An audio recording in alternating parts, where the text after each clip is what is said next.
We're fortunate to have with us one of the most important voices of the growing worldwide effort to learn the truth about the events of 9/11. Among her other contributions, Barbara Honegger is the visionary artist behind both the Boston Tea Party for 9/11 Truth and the Third Beam, which symbolized Building 7 that she organized in New York City on the 9th anniversary of 9/11. And that has become the icon for architects and engineers for 9/11 Truth, as well as the 9/11 Truth movement worldwide. Barbara is also a national whistleblower. She served as White House policy analyst and special assistant for domestic policy in the Reagan-Bush senior administration, where she was the first to resign as a matter of conscience. She then wrote her groundbreaking book, October Surprise, revealing the Iran part of the Iran-Contra scandal. Her book led to a full-scale subpoena-powered investigation, as well as a cover story in Newsweek magazine. Barbara then worked from 2000 to 2011 as senior military affairs journalist at the Naval Postgraduate School, the premier science, technology, and national affairs graduate research university of the Dept of Defense. In this position, she had access to the highest level civilian and military officials of the Bush-Cheney administration, helping her to get the real story of the 9/11 Pentagon attack. She published her findings in the Pentagon Attack Papers, which was republished in Jim Marr's best-selling book on 9/11 called The Terror Conspiracy. Professor David Ray Griffin has said of her findings that they would change the discussion of what happened on 9/11. Ms. Honegger has also done pioneering investigative work on the war games exercises taking place on 9/11, as well as the anthrax attacks. She's one of the founding members of Patriots Question 9/11 and a charter member of Political Leaders for 9/11 Truth. Currently, she's completing a book on the Pentagon attack. Please welcome Barbara Honegger.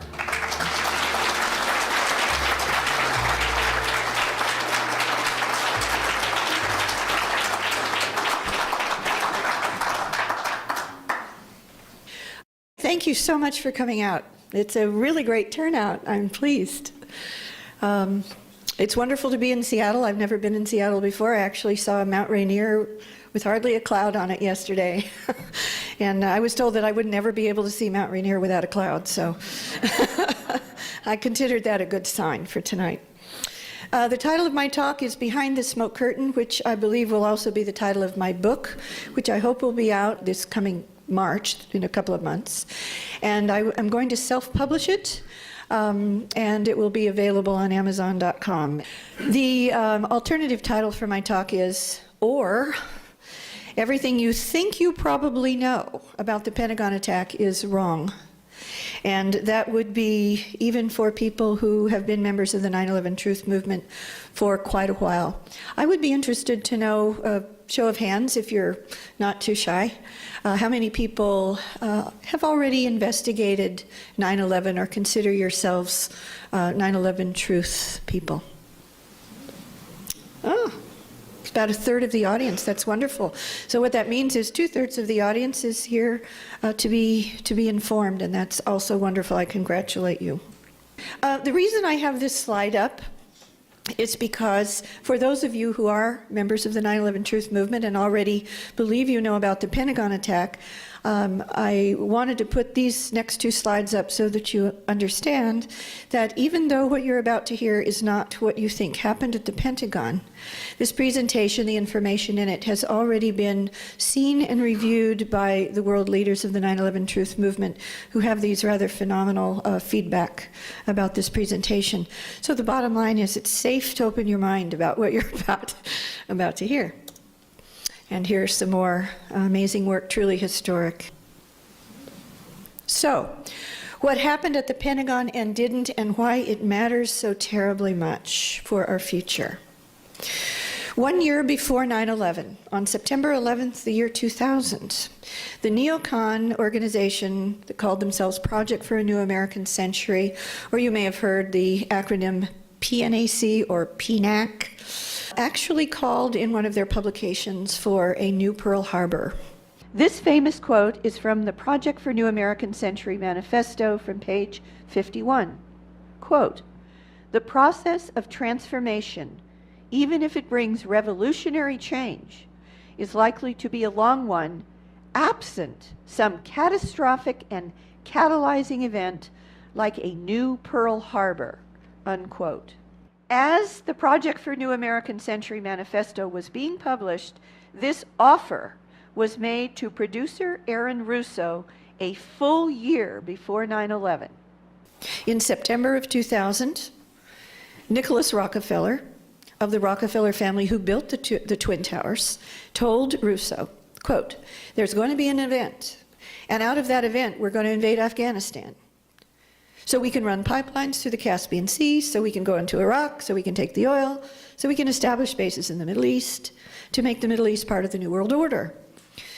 And then he says, "In my relationships with some of these people, the Rockefellers, the Council on Foreign Relations, etc., in my relationships with some of these people, I can tell you that is as evil as it gets." That's Aaron Russo.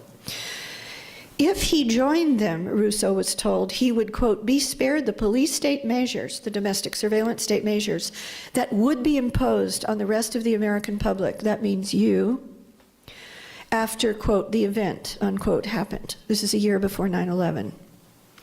And you can see this statement by Aaron Russo on a video on the net. The Project for New American Century neocons prepared the ground for 9/11 so it would be seen as a surprise attack, which it wasn't, and for the chorus of Pearl Harbor, Pearl Harbor, New Pearl Harbor on September 11th.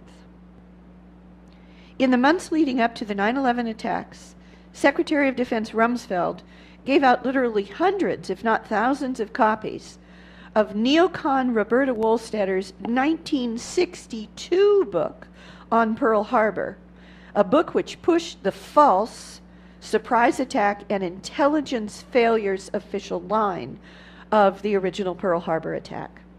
She was the wife of neocon godfather, who was Deputy Secretary of Defense Wolfowitz's personal mentor, Richard Pearl's father-in-law, and Zionist passionate war hawk Albert Wohlstetter. The movie Pearl Harbor hit theaters in late May of 2001 using real Navy ships that were arranged with the Navy by the Navy's man in Hollywood, who was on deck to assure so-called historical accuracy and pyrotechnic special effects. Only an attack on an iconic national military facility, however, could give them their new Pearl Harbor. Just think about it.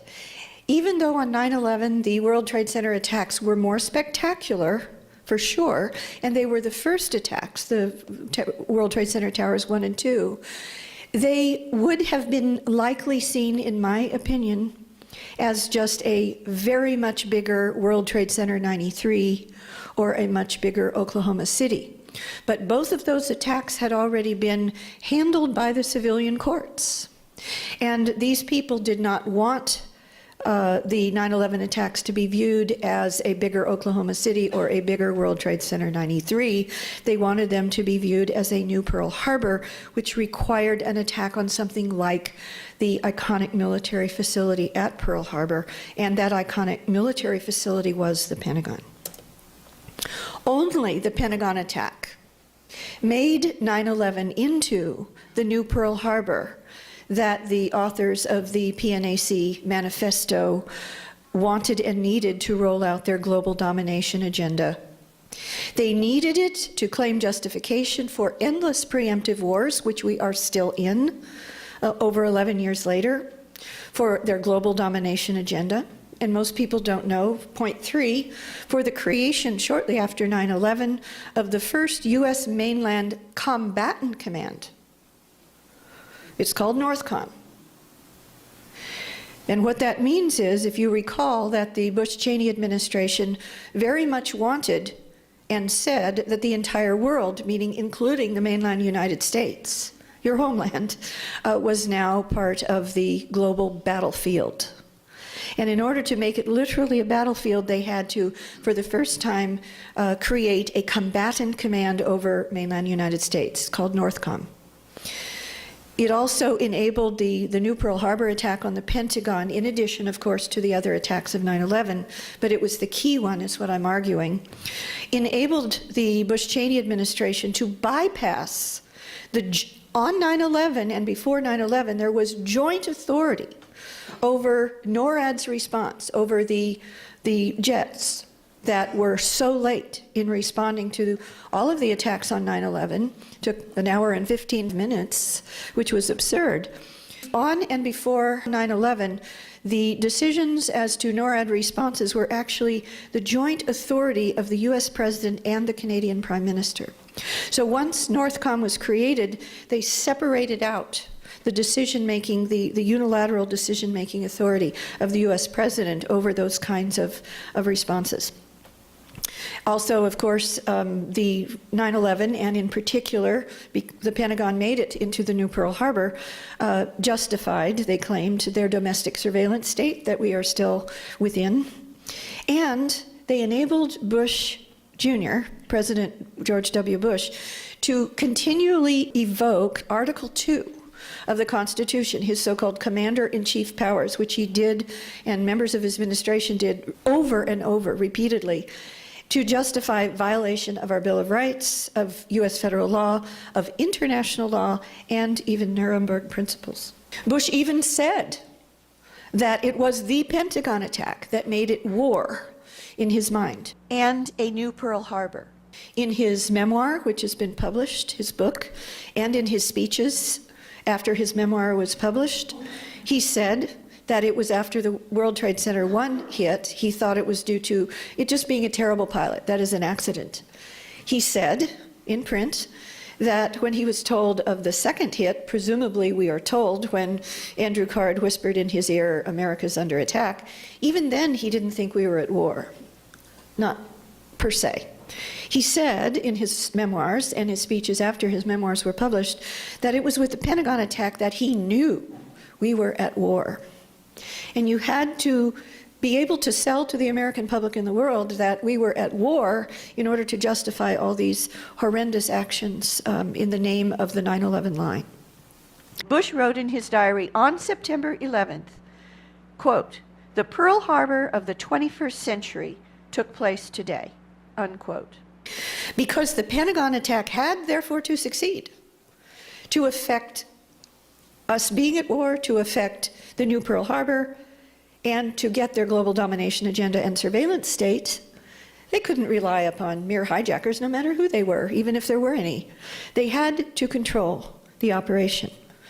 And in order to control it, they had to execute it, and only pre-placed explosives, both at the World Trade Center, as David Ray Griffin and Richard Gage and Niels Harrit and Professor Stephen Jones and many others have proven, is the real story at the World Trade Center, both World Trade Centers Towers 1 and 2, with plane approaches and impacts as the mere cover cause, so that it was apparent that the buildings it would be apparent that the buildings came down to the uninitiated because of the planes' impacts and the fires. The same, as you will see from this presentation, is true at the Pentagon. That the real story at the Pentagon is pre-placed inside the building explosives with a plane approach and destruction as the cover cause. To get their new Pearl Harbor, the Project for New American Century neocon signatories, in order to be certain that they had it, they had to steal the 2000 election. And they did that in Florida, where Bush's brother was governor, Jeb Bush. A Project for New American Century signatory. Bush v. Gore was argued by none other than Ted Olson, whose wife Barbara's, we now know, non-existent alleged cell phone calls from the alleged Pentagon plane Flight 77 were the source, the most important source for the claim that the alleged Pentagon plane hijacker story, that there were hijackers on that plane. And without that story, there is zero evidence that Flight 77 even returned east, even if it was Flight 77, as you'll see, that left Dulles Airport to begin with. And the entire official story of the Pentagon attack falls apart. And in case you question that the cell phone calls of Barbara Olson from Flight 77 have been deemed non-existent, that is now the official position of the FBI in the Moussaoui trial, of the Pentagon, and of American Airlines. It's per David Ray Griffin. Bush planned on being a, quote, war president, unquote, before he even ran for the office of president. He said so. With Bush's election, the Project for New American Century signatories then became the U.S. government. You will see that in the next slide, which I will not be able to read because it goes on in fine print forever, of all the PNAC signatories and participants. There were two levels, signatories and participants, who actually became the United States government. Once in power, however, only the Pentagon attack guaranteed Bush and the Project for New American Century signatory and participants, Bush becoming a war president, and they're getting their new Pearl Harbor to roll out their global domination and domestic surveillance state agenda. Now, these are just, if you could read this, and this will be in my book, all of this, but following the theft of the 2000 election, and by the way, Bush v. Gore was decided by the Supreme Court completely unconstitutionally, because the Constitution makes explicitly clear that in the case of a contested presidential election, that the House of Representatives makes the decision, not the Supreme Court. So following the theft of the 2000 election, the Project for New American Century Manifesto signatories and participants literally became the U.S. government, uniquely with the motive, means, opportunity, and access to effect their new Pearl Harbor in the attacks of 9/11. And what you could barely see here are, this is name after name after name of the individuals who were PNAC manifesto signatories and participants, and their absolutely top positions in the federal government once the election was stolen. Only the Pentagon attack enabled "We are at war," which you notice this is from immediately after 9/11. This is the National Security Agency, NSA General Zaner, who was the head of their Signals Intelligence Directorate. And they apparently expected something to happen because they whipped out this "We are at war" immediately after the attacks. Zaner was in charge of the NSA unit that surveilled calls to and from, and I put Al-Qaeda in quotes, Al-Qaeda's Global Communications Center in Yemen for a minimum of a year and a half before 9/11. They knew exactly what was coming down. The new Pearl Harbor and war memes were pushed by the mainstream media as the attacks were literally in progress, before either of the towers fell in New York and they were smoking. This is just one example, but there are dozens. As the attacks were unfolding, the BBC in London began playing clips from Pearl Harbor. Tom Brokaw, NBC Today show, as the attacks were unfolding in New York, said, "There's been a declaration of war by terrorists. This is the most serious attack on the U.S. since Pearl Harbor." Time magazine, in its special September 2001 9/11 issue, said, quote, "What's needed in response to 9/11 is a unifying Pearl Harbor sort of purple American fury, a ruthless indignation that doesn't leak away in just a week or two," unquote. Pearl Harbor was mentioned, war was mentioned by the mainstream media. 9/11 was clearly designed using the original Pearl Harbor attacks as its template. So what did the new Pearl Harbor insider script require the appearance of in the actual execution of the attacks of 9/11? They had to appear to be surprise attacks. They had to appear to be kamikaze pilot attacks, like Pearl Harbor, with planes this time used as weapons on buildings instead of ships. Both the original Pearl Harbor and 9/11 attacks were in the morning and lasted about 1.5 hours. The Pearl Harbor attacks began at about 8:30 in the morning and went to just after 10 a.m., and the 9/11 attacks started at 8:46 in the morning and also went to just after 10 a.m. There needed to be a critical mass of innocent deaths. The next slide after this one is truly chilling. Condoleezza Rice, the National Security advisor and Bush both said immediately after the attacks they just couldn't imagine planes having ever been used as weapons in a kamikaze-like attack. Well, she isn't a historian. And a kamikaze attack triggered U.S. participation in World War II. It is, I simply can't imagine that Condoleezza Rice couldn't imagine. And Condoleezza Rice and Philip Zelikow, who became the executive director of the 9/11 Commission cover-up inquiry, and I put inquiry in quotes, were members of Bush Sr.'s A-team when he was president. They had co-published a book. They served on, as I mentioned, Bush Sr.'s National Security Council together, and Zelikow became her top aide plenipotentiary at the State Department when she moved to the State Department. And Zelikow, not surprisingly, in his own bio, states that he is an expert on creating public myths, you can read that as lies, and maintaining public presumptions about those lies, and call that cover-ups.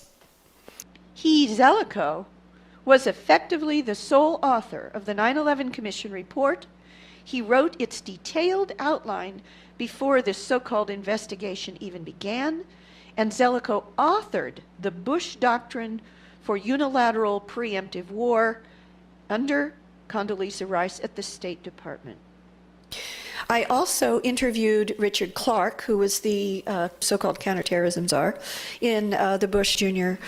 Cheney White House. I interviewed him when I was at the Naval Postgraduate School, and he told me in an article that was actually, I published it on a DoD website online, that, quote, the White House approved all major exercise scenarios in advance. Now, the White House can only mean the National Security Council and/or Vice President Cheney. And the National Security Council was headed by Condoleezza Rice, and the counterterrorism czar was Mr. Clarke himself. So what does that mean?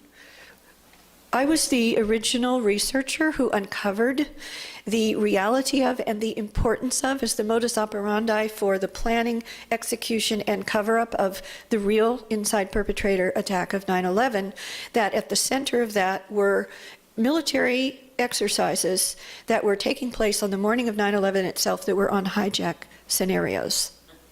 So what we're saying here is that Richard Clarke himself, the White House counterterrorism czar before and on 9/11, told me personally, and I have published it on a DoD website, that he and Condoleezza Rice knew of and pre-approved the hijack scenario exercises taking place before and on 9/11.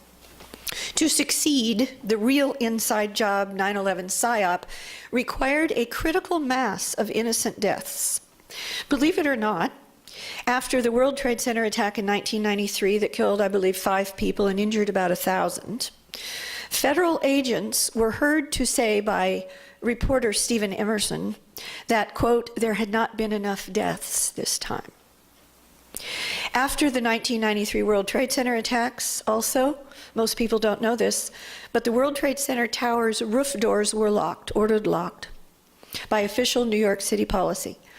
So that on 9/11, it happened, because of that, that the innocent victims above the impact zones were trapped, terrorized, and killed. They had no way to escape, except to jump. And even the New York Times published that I believe 105 victims had gotten right up to the door, where in 1993 they were able to go onto the roof, but they were blocked. Also, after the impacts and before the towers fell, dozens of military and civilian helicopters, self-dispatched, wonderful people from the military, started flying towards New York City, intending to rescue survivors from the towers, to risk their lives in their helicopters. They were ordered to go to a nearby military base so that they could not respond. On 9/11, 2 World Trade Center tower attacks, 15 minutes apart, of course, ensured the maximum PSYOP, ensured this maximum live audience for the second World Trade Center hit and the towers collapse.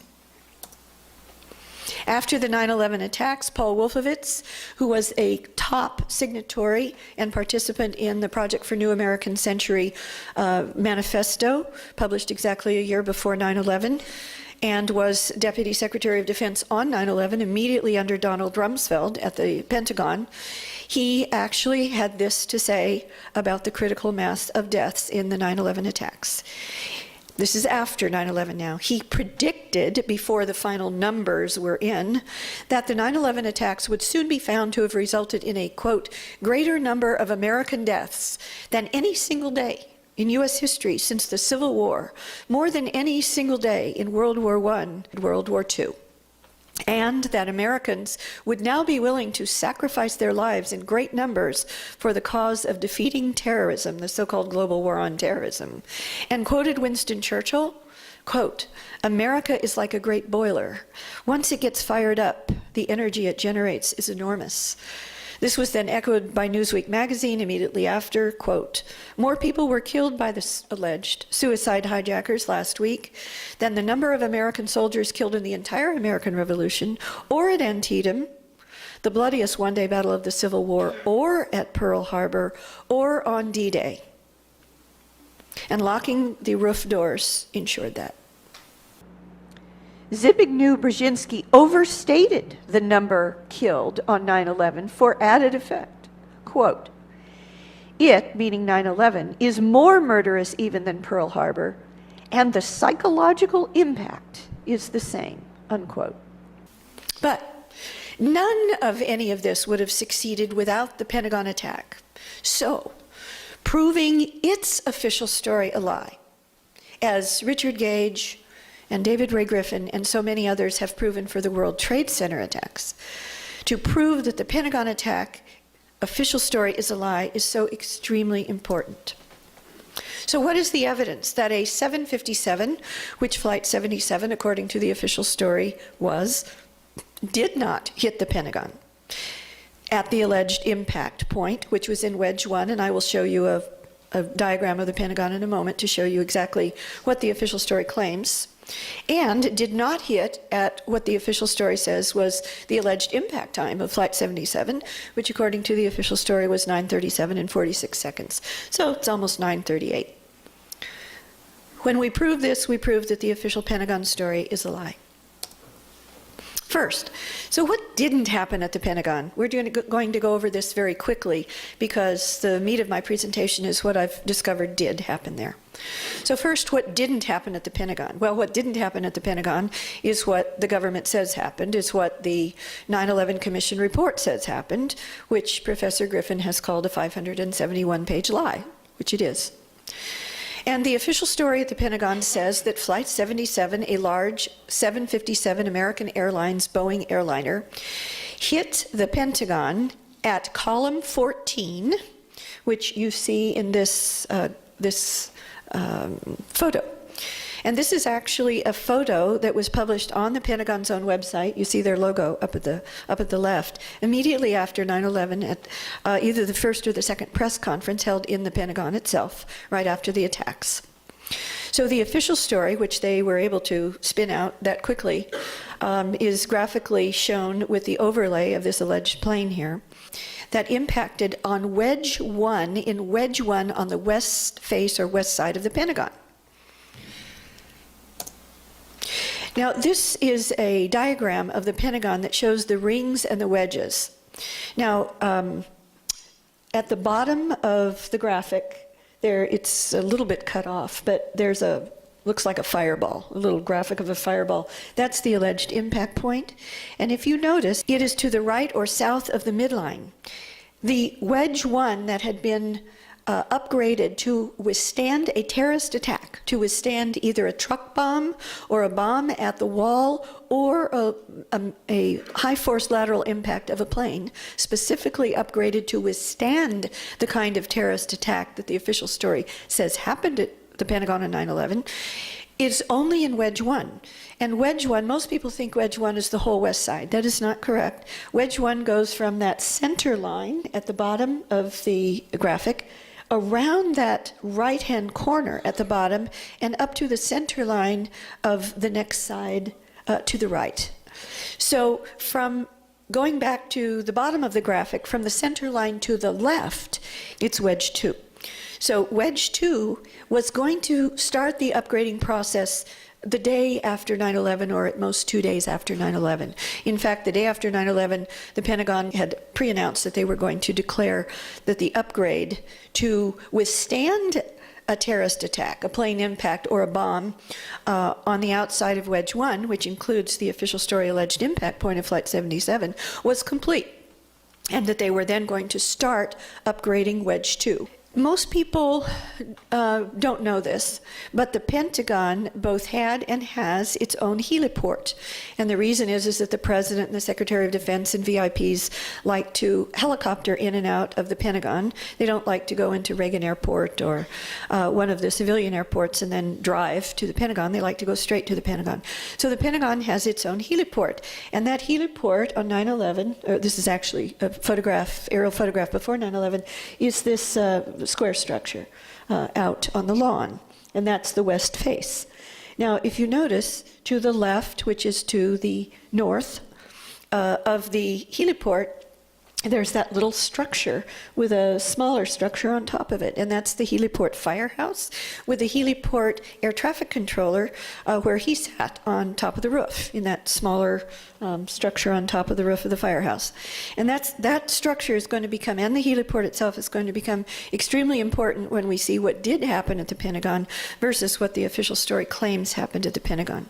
The official story actually states that a plane came in at an approximate 45-degree angle, and that its wing hit here, and that it went in basically here into the building, versus, as you'll see, because from window to window is 10 feet, according to the Pentagon Building Performance Report. So it's approximately, count the windows, at least 100 feet between the official story says the plane allegedly impacted, and where, as we're going to see, there actually was a plane that was destroyed at the Pentagon, which was considerably to the left or the north of where the official story claims it happened. So this is a graphic of a Boeing 757 alleged impact per the official story. And you can see how absurd it is. Wingtip to wingtip, 124 feet. And as I mentioned, the window center to window center on the Pentagon is 10 feet. So it's easy to know the distance when you look at these images by just counting the number of windows and multiplying by 10 feet. This is a properly scaled and positioned Boeing 757, actually positioned in, of course, it's an overlay, but it's positioned the way the official story claims that Flight 77 came in, which shows the complete and total absurdity of it. As you'll see, would be impossible for the official story to be true, because the Pentagon Building Performance Report states that 90 to 95% of the internal damage, which was alleged by the official story to be from the plane somehow getting through the wall, and we will address that in a moment, that couldn't have happened either. But if it got through the wall and it went in and created what they called the internal penetration path of damage, that damage was 90 to 95% on the ground floor. Well, the ground floor is 12 feet high. And they said that 5 to 10% max was on the second floor. Well, it's impossible. And this is why it's impossible. First off, a 757's massive 6-ton steel and titanium alloy engines extend 9 feet beneath its wings. It would have gouged the lawn if it came in anything like at the height of the official story. And there it is again to show you these huge engines way down beneath the bottom of the plane. So based on the interior damage, which was 90 to 95% on the ground floor, the Pentagon's own building performance report found that, quote, the top of the fuselage or body of the plane was no more than 20 feet above the ground, no more. But a 757's body is almost 12.5 feet in diameter, leaving less than 8 feet between the bottom of the ground. And yet the engines themselves extend 9 feet below. The official story is physically impossible. And, of course, it didn't happen. If the official story were true, those huge engines would have gouged the lawn like this. And it's very important that the official story claims that the plane came in effectively level, not at an angle, which would have avoided this. Instead, the lawn outside the official story alleged impact point, and this is a very famous photograph that almost everyone in the 9/11 truth movement has wrongly used as evidence that no plane was destroyed at the Pentagon. This is outside the official story alleged impact point to the right or south of that midline of the west wall. And there is no gouge on the lawn, and it's pristine, and there's no airplane debris. And for this reason, many people in the 9/11 truth movement use this photograph and others like it to allegedly prove that there was no plane that was destroyed at the Pentagon, but that's not correct. However, as you'll now see, there is wreckage, and a huge amount of it, just further to the left or north at and around the heliport, which you've now seen, outside the wall's center point, and to the north or left of that, outside of Wedge 2, which wasn't yet upgraded. So this is just to remind you again that you're going to see the damage that I'm about to show you the photographs of is just to the right of that little the firehouse building with the heliport air traffic controls lookout above it. And that's what you're about to see. That's just one example. The lawn off Wedge 2 is anything but pristine. The Pentagon firehouse in this photograph, you can see the top of the firehouse just beyond that fire engine, and that's that firehouse that you saw in the previous photograph. 2 heliport firefighters who were on duty in that little firehouse that morning of 9/11, because, most people don't know this, President Bush, before the attacks, was pre-scheduled to arrive by helicopter at the Pentagon heliport around noon, between noon and 12:30. So they were getting ready for that, and he had, just before what I'm about to show you happened, the firefighter Ellen Wallace had backed that fire truck out of the firehouse and parked it with its back to the wall, perpendicular to the wall. All of this is to the left or the north of the line demarcating Wedge 1 to Wedge 2. So considerably north, between 120 and 150 feet north of where the official story says Flight 77, as you will see, didn't even come close to the building for another 5 minutes and 16 seconds, as we'll see. And we're getting into the proof of the timing. On the left in this photograph is the clock from that heliport firehouse. It was stopped by some violent event at 9:32 and 30 seconds. And guess what? That clock has been preserved, stopped at that very time in the Smithsonian Institution's official 9/11 exhibit, which you see here. The clock is on the flat table, it's the third object from the left, just to the left of Ted Olson's phone, in which he allegedly received calls from his wife Barbara from the Pentagon plane, which the Pentagon, the FBI, and American Airlines all say that it's a lie that that phone was ever used to talk to his wife. So the burning question before us, and this was the question I asked myself over this past year: what violent event, because it had to be a violent event of some kind, at or near the heliport, where heliport firefighter Ellen Wallace had just backed one of the heliport fire trucks out in preparation for President Bush's expected arrival. What was it that stopped the heliport firehouse clock at 9:32 and 30 seconds? Especially when the official story claims that Flight 77 was miles and miles still outside of Washington, D.C., and wouldn't even approach the building for 5 minutes and 16 more seconds at almost 9:38, technically at 9:37 and 46 seconds. What stopped the heliport clock? Multiple witnesses state that at 9:32 and 30 seconds, now they don't give the time, you infer that from the combination of the converging evidence of the witnesses' testimony that I'm giving you now and the stop clock at the heliport. Multiple witnesses, including those 2 firefighters from the heliport firehouse itself, state that a white low-flying plane, and if it's a white plane, it cannot be any American airline civilian airliner, which are polished aluminum, so they're silvery, they're definitely not seen as white. But all these witnesses were very clear that it was a white low-flying plane approached the Pentagon on a south path. In other words, south of that center line, to the right of that center line, coming in at a diagonal, south of Navy Annex path, and hit, dragged, or scraped. As you'll see, they used those different words, but for the same event. Hit, dragged, scraped its left wing at or near the helipad, just before bursting into an immense fireball. And as I mentioned, as American Airlines bodies are polished silvery aluminum, this plane simply could not have been Flight 77, an American Airlines polished aluminum body. Witness Jim Sutherland saw a white twin-engine plane with multicolored horizontal stripes flying an estimated 50 feet, he believed, above I-395 in an almost straight-line approach towards the building on a south path.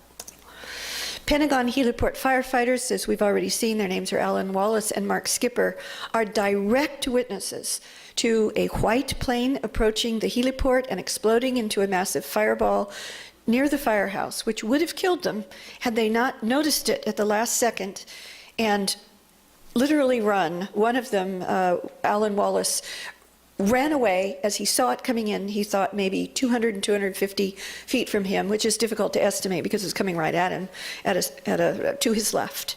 As he walked with his back out from behind by that fire truck, he was very clear that he looked to his left, which was to the south, and it was coming right at him at that diagonal angle.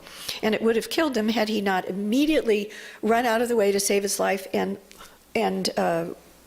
rolled under a van that was, you'll see that van in a moment, that was parked outside the wall of the heliport firehouse. And Mark Skipper, the other firefighter, ran out onto the lawn to the north or to the left and literally leapt away. And they did survive. They were burned, but they survived. I believe, though this is an inference, he did state explicitly that he believed, Alan Wallace, that the plane, which was coming in at an angle, so he saw the right side of the plane on his left, that there was two stripes down the side. He thought they were orange and blue, but they were almost certainly orange-red or red and blue in order to simulate an American airliner.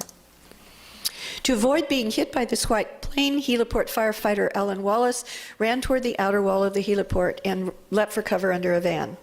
And this is his published testimony. After coming out immediately after, he said, quote, "Everything is on fire. The grass is on fire. The building is on fire. The firehouse is on fire. There was fire everywhere. Areas of the blacktop, meaning the helipad, were on fire. There was debris everywhere. The trees were on fire. The back end of the fire truck that he and Mark Skipper had just parked facing away from the Pentagon wall was also in flames. Inside the firehouse, the ceiling had crumbled, temporarily trapping the third firefighter, Dennis Young, and was filled also with debris." The official Pentagon report, called Pentagon 9/11, actually states that the fireball may have even gone into the still open firehouse door, out of which Wallace had just backed out the fire truck or moved the fire truck out. Multiple witnesses saw the planes, this white plane's left wing hit, scrape, or drag on the helipad just before it burst into a fireball. These are just some of the testimonies. Quote, "The left wing of the plane touched the ground by the helicopter pad. The left wing dipped and scraped the helicopter area. The left wing touched the helipad." These are all separate witnesses. "The plane dragged its left wing along the ground. It looked like it hit the helicopter pad, then skipped up. The plane caught an edge of its left wing on the ground. There is a helicopter pad right in front of the side of the Pentagon. The left wing touched there." After the fireball, there was suddenly what one witness called literally millions of small pieces of debris, which I think that the evidence shows is this wreckage of this plane, pieces at and around the Pentagon heliport. Now, this is anything but a pristine lawn. This is also well to the north, between 120 and 150 feet north or to the left of the alleged impact point of Flight 77, further south. The debris, according to witnesses, also rained onto I-27, which is to the right, perpendicular to the wall, out, with some even, according to witnesses, falling on the north side of the Pentagon and on the Fort Myer walking trail. This is completely different from the official account.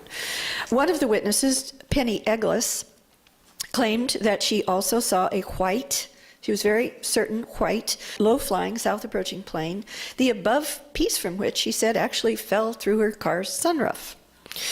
The inside surface of this piece of evidence is dark red, which is nothing at all like the light green on the inner surface of the body of civilian airliners like American Airlines 757s. It looks like a kind of graphite material, which may actually be similar or identical to the material used to stealth military planes.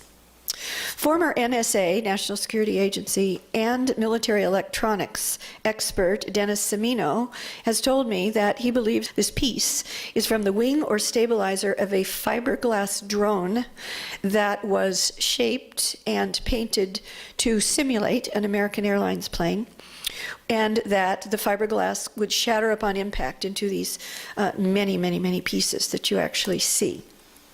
Here's another photograph, firemen walking off the edge of the helipad towards the Pentagon wall.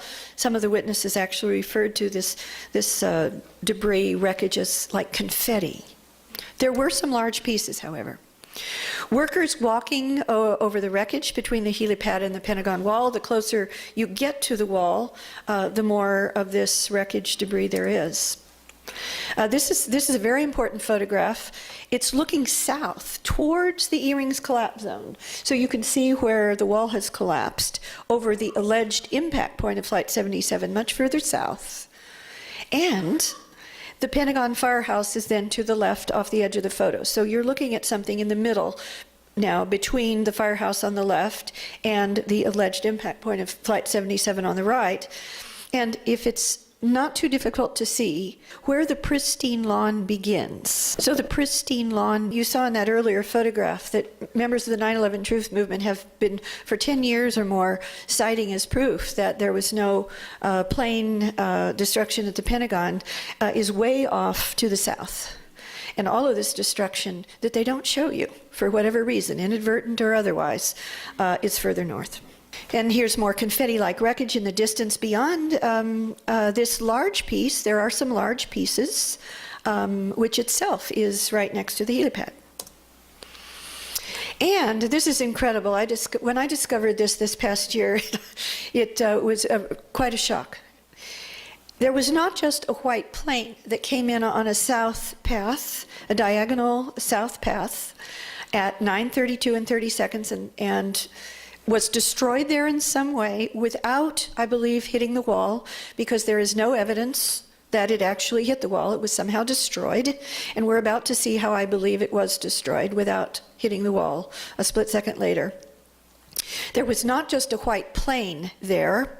At the helipad, there was also a helicopter, a military helicopter at the helipad. It had arrived at the helipad 4 minutes and 42 seconds just before this white plane flew in and exploded in a fireball. And this is amazing. Lifted off only 3 seconds before the white plane exploded exactly there. And how do we know that? We know that from this record. This is the record from the Reagan National Airport for the MC, and that, I believe, stands for a Marine Corps MC helicopter at the Pentagon heliport, showing its arrival. And because this was by radar from Reagan Airport, the arrival meant it had descended below the radar floor, which was about 100 feet, and that was at 9:27 and 51 seconds, and it then returned above 100 feet to radar visibility at 9:32 and 33 seconds. And we saw that the Pentagon clock, the Pentagon heliport clock, firehouse clock, was stopped only 3 seconds before that, at 9:32 and 30 seconds. So I believe, although it is an inference, that that helicopter somehow destroyed that plane. As we will see in more detail at the end of this presentation, where we get into the evidence for who planned and oversaw the real insider plot of 9/11, I do not believe it is a mere coincidence that the defense contractor company of the Pentagon's own chief financial officer on 9/11, Dov Zakheim, was the manufacturer of a special proprietary system for remote controlling drone aircraft and for destroying drones that were used in military exercises at the terminal phase of those exercises. The near simultaneity of the helicopter liftoff within seconds, literally, it had to take a few seconds to get up so that it would avoid being hit by the plane itself, and then could have destroyed the plane by a missile or by an onboard system like that designed by Pentagon Comptroller Dov Zakheim's company for destroying military exercise drones in their terminal phase. That is, in this case, just before the drone at the Pentagon on 9/11 would have otherwise hit the wall. That's speculation, but the plane was then destroyed.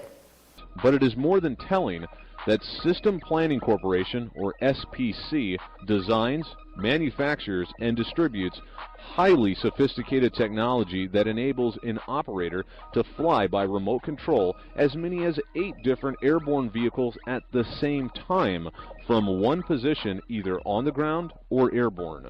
System Planning Corporation markets the technology to take over the controls of an airborne vehicle already in flight.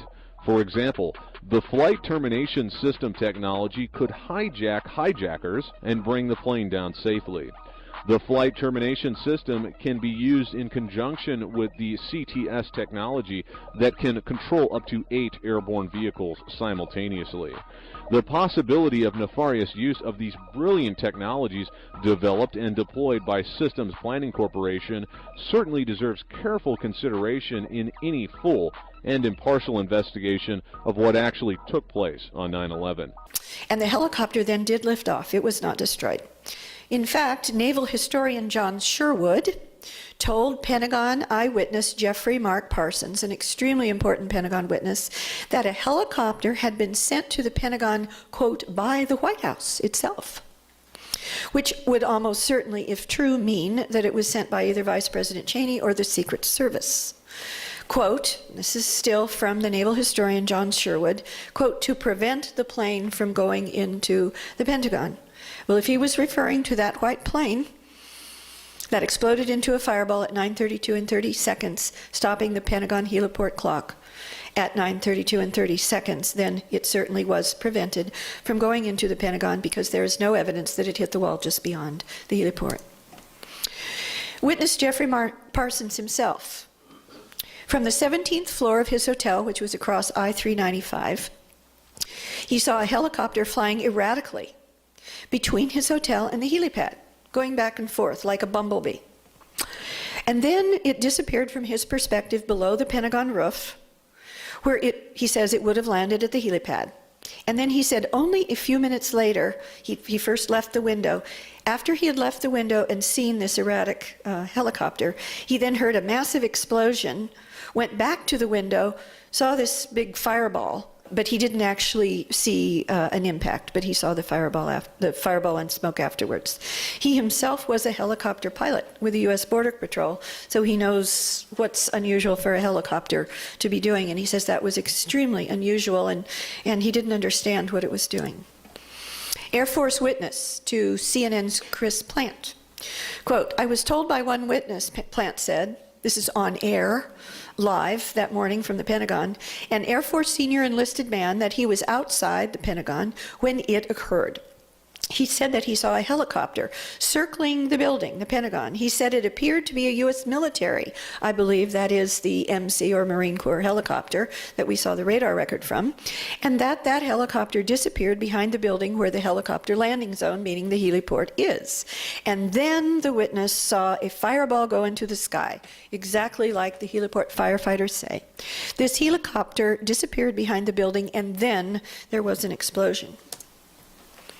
The near simultaneity of the liftoff of the helicopter and the explosion explains why this witness and many others, whose vantage points only allowed them to see the helicopter and not also the plane come in, like the heliport firefighters, led to erroneous early reports that the Pentagon had actually been attacked by a helicopter. In fact, Vice President Cheney said that himself to Reuters.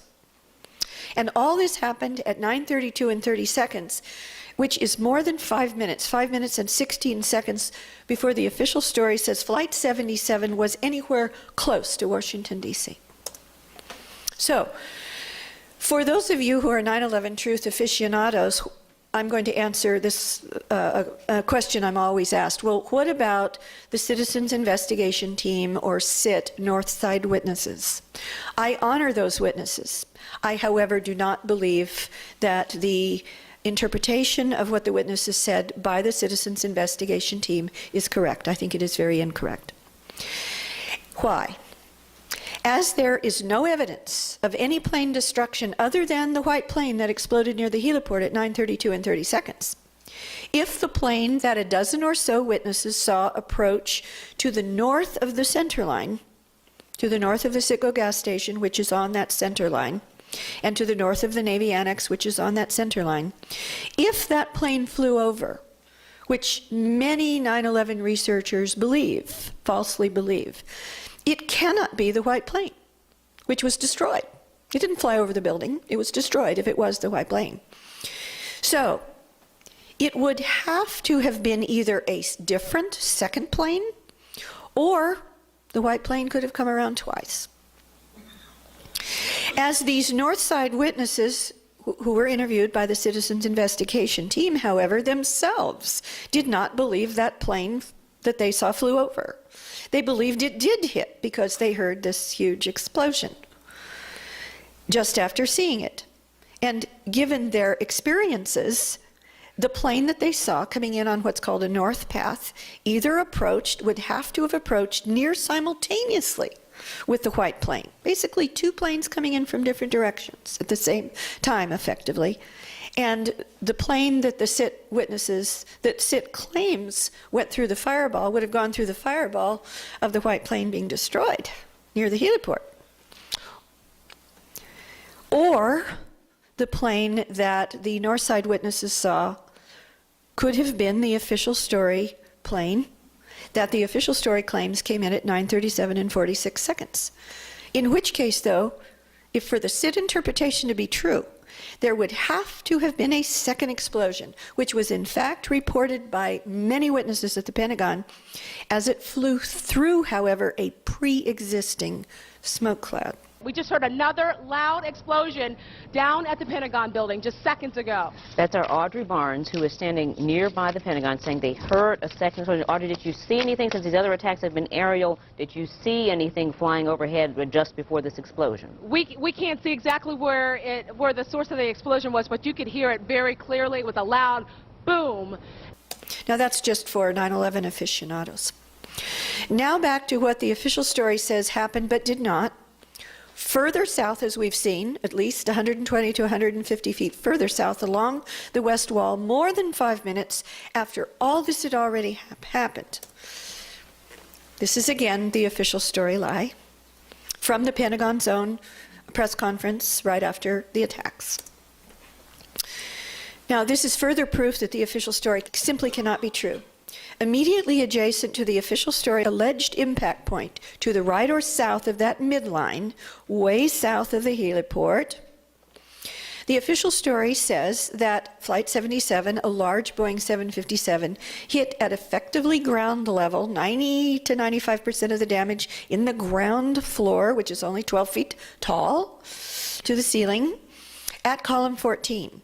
So where you see the large circle of the fuselage is centered on column 14. And just to the right, you can see the columns numbered, 15, 16, 17, 18, off to the right or to the south. Well, you will notice that where the right engine, that smaller circle is over what's left of an external column that is bowed out, as are all of them. They're not bowed in, as they would be if impacted from a massive object from the outside, especially a 6-ton titanium and steel engine, which they didn't find at the Pentagon, by the way, at all. Some official spokesman actually claimed it was vaporized, which is absurd. So it's impossible. These columns are bowed out to the right of the alleged impact point of the center line of the fuselage of the alleged Flight 77 impact. And then there were also these large spools that were in front. And these spools are 6 feet high, and they were not bowed over right in front of where they claim that the plane hit. And then this is a photograph to the left of the alleged impact point, which is at that red dot.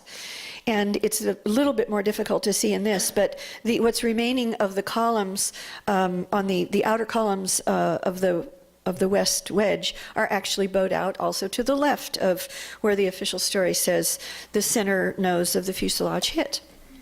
Okay, and then also a ground effect. This is all the evidence that the official story, in addition to what I've uncovered is what actually did happen, that the official story did not happen as the government says it did. The ground effect makes the 757 impact into the first floor effectively level, the official story says. Speed aerodynamically impossible. It is physically impossible. Under these conditions, the plane could not get closer, according to pilots and aerodynamic experts, to the ground any closer than one wing length, or approximately 56 feet, which would put it between about what you see here, the 4th and 5th floors up. And yet the official Pentagon building performance report said 90 to 95% of the damage was in the ground floor, which is only 12 feet to the ceiling. And this is a graphic representation of the ground effect because of these high pressure vortices that happen under the wings as it approaches the ground at high speed. The official story trajectory at the claimed speed is thus impossible. Now these are quotes from Air Force and commercial airline pilot Russ Wittenberg. It is totally impossible, the official story. A 757 could not possibly have been flown at those speeds without going into a high-speed stall to begin with. The airplane won't go that fast when you start pulling those high-G maneuvers. That plane would have fallen out of the sky at what the official story claims. And certified Navy Top Gun pilot Ralph Kolstad, whom I have interviewed, with over 26,000 flight hours, including 6,000 in Boeing 757s, like American Airlines Flight 77 was, including the physical plane that flew as Flight 77 allegedly that day. He states, "I could not have flown it the way the official story flight path was described. I was a Navy fighter pilot and an air combat instructor and have experience flying at low altitude, high speed aircraft." In other words, exactly what the official story claims. "I could not have done what these alleged beginner hijackers allegedly did. Something about the official story stinks to high heaven." Now, the official story also claims that Flight 77, a large Boeing 757, coming in very low at approximately 540 to 560 miles per hour, hit 5 light poles in a row, there they are, without exploding. But a 757 could not have hit 1 light pole, according to an expert I'm about to quote for you, let alone 5 in a row, and even made it to the wall without exploding. Why? Because the official story means that a 757, Flight 77 or otherwise, would had to have had still 11,250 gallons of flammable jet fuel in its wing tanks. Most people don't know, I certainly didn't until I did this research, that the largest, or 2 of the large, almost as large as the center fuselage tank. This is a graphic from Boeing's own website of its 757 200 series, which is what Flight 77 was. And this is flammable material, the jet fuel that is located in the 2 wing tanks, including tanks off to the way tips. And experts have told me, including Ralph Kolstad, who flew this very plane, he was very clear that the fuel in the center or fuselage body tank is used up first, and the official story says that Flight 77 or a 757 went out and turned around and came back, and before it hit the Pentagon, it was only out for an hour and 17 minutes, and it would have used the fuel from the center fuselage tank, and the tanks in the wings would have been flying fuel bombs. And the official story says that the leading edge of those 2 wings that are filled still with fuel, according to the official story, hit 5 240-pound light poles like this in a row. When the impact, I found this wonderful image of a single flying bird does this to a wing. And here's an example of what a single flying goose does to the lightweight carbon fiber nose of a plane. And as I mentioned, I interviewed Ralph Kolstad, the Top Gun Navy pilot who flew the physical plane that was Flight 77 on 9/11. He said, if a 757 hit a light pole going at that high speed, it would rip open the wing, rip open the fuel tank in the wing. That wing would erupt into flames. The wings and probably the entire plane with it would have been destroyed before it could ever get to the building. When a leading edge of a wing of this jet hit just a single light pole, it sheared the wing entirely off, spilled jet fuel and wreckage over 100 feet, and crashed the plane to the ground. When the same thing happened to a large airliner, now that plane was smaller than a 757, but when the same kind of thing happened to a large airliner like Flight 77, which was in Detroit in 1987, 18 feet sheared off the left wing, which is the one that hit the light pole, when it hit two light poles, going at only 222 miles per hour, which was less than half the reported 540 to 560 miles per hour that Flight 77 was allegedly going when it allegedly hit 5 light poles in a row.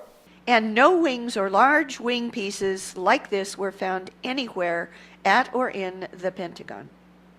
And even if Flight 77 or any large airliner had gotten through the light pole and tall 6-foot-high spools obstacle course, a plane couldn't have penetrated, I do not believe, the evidence shows, the newly hardened outer wall of the Pentagon. Wedge 1's outer wall, which you see a graphic to the right from the Pentagon Building Performance Report, how the wall had been hardened after the Oklahoma City bombings. The Pentagon decided that they wanted to harden all of its outer walls to prevent that kind of an attack on the Pentagon. And Wedge 1's outer wall, which includes where the official story says Flight 77 allegedly hit, had just been newly hardened to withstand terrorist attacks, specifically the kind that the official story says happened on 9/11. Now this very much parallels, doesn't it, the World Trade Centers? Because we know that the World Trade Center Towers 1 and 2 were specifically designed to withstand the impact of a plane like the official story says hit those buildings on 9/11. Same thing with the Pentagon, in just that wedge. Interesting, isn't it? 2 feet thick after the upgrade, steel and Kevlar mesh. So the entire wall was like a huge bomb and plane-proof vest. This is what happened to the nose of a large airliner when it hit a non-reinforced wall. Unlike the hardened wall of the Pentagon on 9/11, far thinner than the Pentagon's wall, going at a mere fraction of the speed, I believe it was 88 miles per hour, claimed for Flight 77. To summarize this part, the official story at the Pentagon on 9/11 claims that after striking 5 light poles in a row, the leading edge of the wings, and somehow making it through the newly hardened wall that was specifically re-engineered to withstand just such a terrorist attack as at the World Trade Center, without its full wing fuel tanks exploding, which Ralph Kolstad said would have happened, a 757, according to the official story, then finally did explode, but only after it was almost entirely inside the building. And that, this is the official story now, that once inside the building, after being progressively shredded and dispersed over 285 feet, going in at a diagonal 45-degree angle, that it turned into a quasi-liquid, unexploded fuel and debris slurry, and that slurry somehow magically reconstituted itself after going around all of these still standing columns into a perfectly focused cone of energy, which somehow magically cut this almost perfectly round alleged exit hole in the C-ring wall. Despite there being, according to Dwayne Dietz, former NASA Director of Research Engineering, did an analysis of this slide from the Pentagon Building Performance Report, he has shown that there isn't a single path between the official story alleged entrance point or impact point of Flight 77 and the alleged exit hole in the C-ring that does not have multiple still standing columns in the way that would have dispersed this alleged quasi-liquid slurry. Then, according to the official story, somehow made it through the 5 standing light poles without exploding the wing tanks, somehow made it through this hardened wall like a huge Kevlar vest, somehow made it into the the building before some of the fuel exploding. And then this magical slurry reconstituting itself around all of these still standing columns. And then after all of that, the official story actually alleges, and this is from the Pentagon Building Performance Report again, that, believe it or not, 30 Flight 77 passenger bodies and remains were found beyond the C-ring exit hole, in the AE drive between the C and the B-ring being further in towards the center than even the C-ring. And by an amazing coincidence, this is a side note, but I think an important one, because it talks to the passengers. By an amazing coincidence, in the Pentagon rubble, the official story claims that there just happened to have been found 5 unidentified body remains that the government presumes were the hijackers. But that happens to be the very same number, 5, that the government claims were unidentifiable remains that it assumes are not the hijackers, which, just to be sure that no one could ever be sure that they were one and the same, they re-incinerated and dumped into a landfill.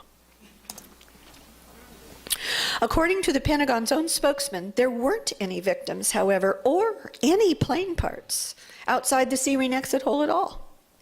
Terry Mitchell of the Office of Assistant Secretary of Defense for Public Affairs Audiovisual Division, who was given immediate access, he was an insider, to the AE drive to take the Pentagon's own official photos, answered media questions about a photo of the C-ring hole that he showed at the September 15th Pentagon's own press conference.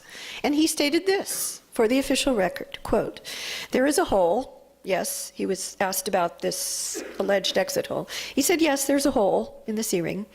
They suspect, he doesn't say who they are, they suspect that this was where part of the aircraft came through. Although, personally, he was physically there. He says, I didn't see any evidence of an aircraft down there. This pile outside the hole, he said, is all Pentagon metal. None of that is from aircraft whatsoever. This is Pentagon's own spokesman. As you can see, he continues, they've punched a hole in here. This was punched out for the rescue workers to clean out the debris. And here you see the hole again, and it's a little bit difficult to see, but to the left of that hole is an upside-down A with a cross across it, and the words punch out. And they were added after the hole was made, by the way. Well, guess what? The inverted A is the International Personal Rescue System symbol for dead victim removed. This hole was made for the exit of Pentagon personnel and the entry of rescue and cleanup teams, just as he said. And it was made according to shape charge explosive expert and mechanical engineer, PhD Michael Meyer. It was made with shape charge explosives, not by a plane or any part of a plane or any magical quasi-liquid slurry of a plane. According to shape charge expert Michael Meyer, quote, this so-called exit hole is the signature of a shape charge explosive, not of a plane impact or any part of it. It is physically impossible, he said, for the C-ring wall to have failed in a neat, clean circle like that, except by shape charge explosives. And in addition, the alleged plane exit hole, which is at the point of the arrow, so where the arrow begins in the upper right is the, you can see that but this aerial photograph was taken after the collapse over the alleged impact point, according to the official story, came in at that diagonal about 45-degree angle, and according to the official story, poked its nose or some part of the plane out of that, at the point of the arrow on the inside of the C-ring. That's the official story. But guess what? I found this graphic from the Washington Post immediately after 9/11. That hole, alleged exit hole, is actually shown in the Pentagon's own data as one of 3 exit holes in this legend. It's a little bit hard to see, but it says exit holes, third up from the bottom of the legend, exit holes plural. And then on the graphic itself, the actual holes are labeled with little orange dots 1, 2, and 3, and those perfectly match with these 3 exit holes on the inside of the C-ring. Now, evidently, my pointing this out, which I've been doing for a number of years now, worried some insiders. because an alleged 9/11 truth researcher, I won't say which one, has now on his website put out this doctored diagram where he has changed the original Washington Post graphic to say that there's only a single plain exit hole. So the elephant in the room, one of the big elephants in the room, not the only one, proving that the official story at the Pentagon is false, again, is time. Because we remember that the Pentagon heliport firehouse clock was stopped by the violent event there at 9:32 and 30 seconds versus the official story alleged impact time of Flight 77 of 5 minutes and 16 seconds later at almost 9:38.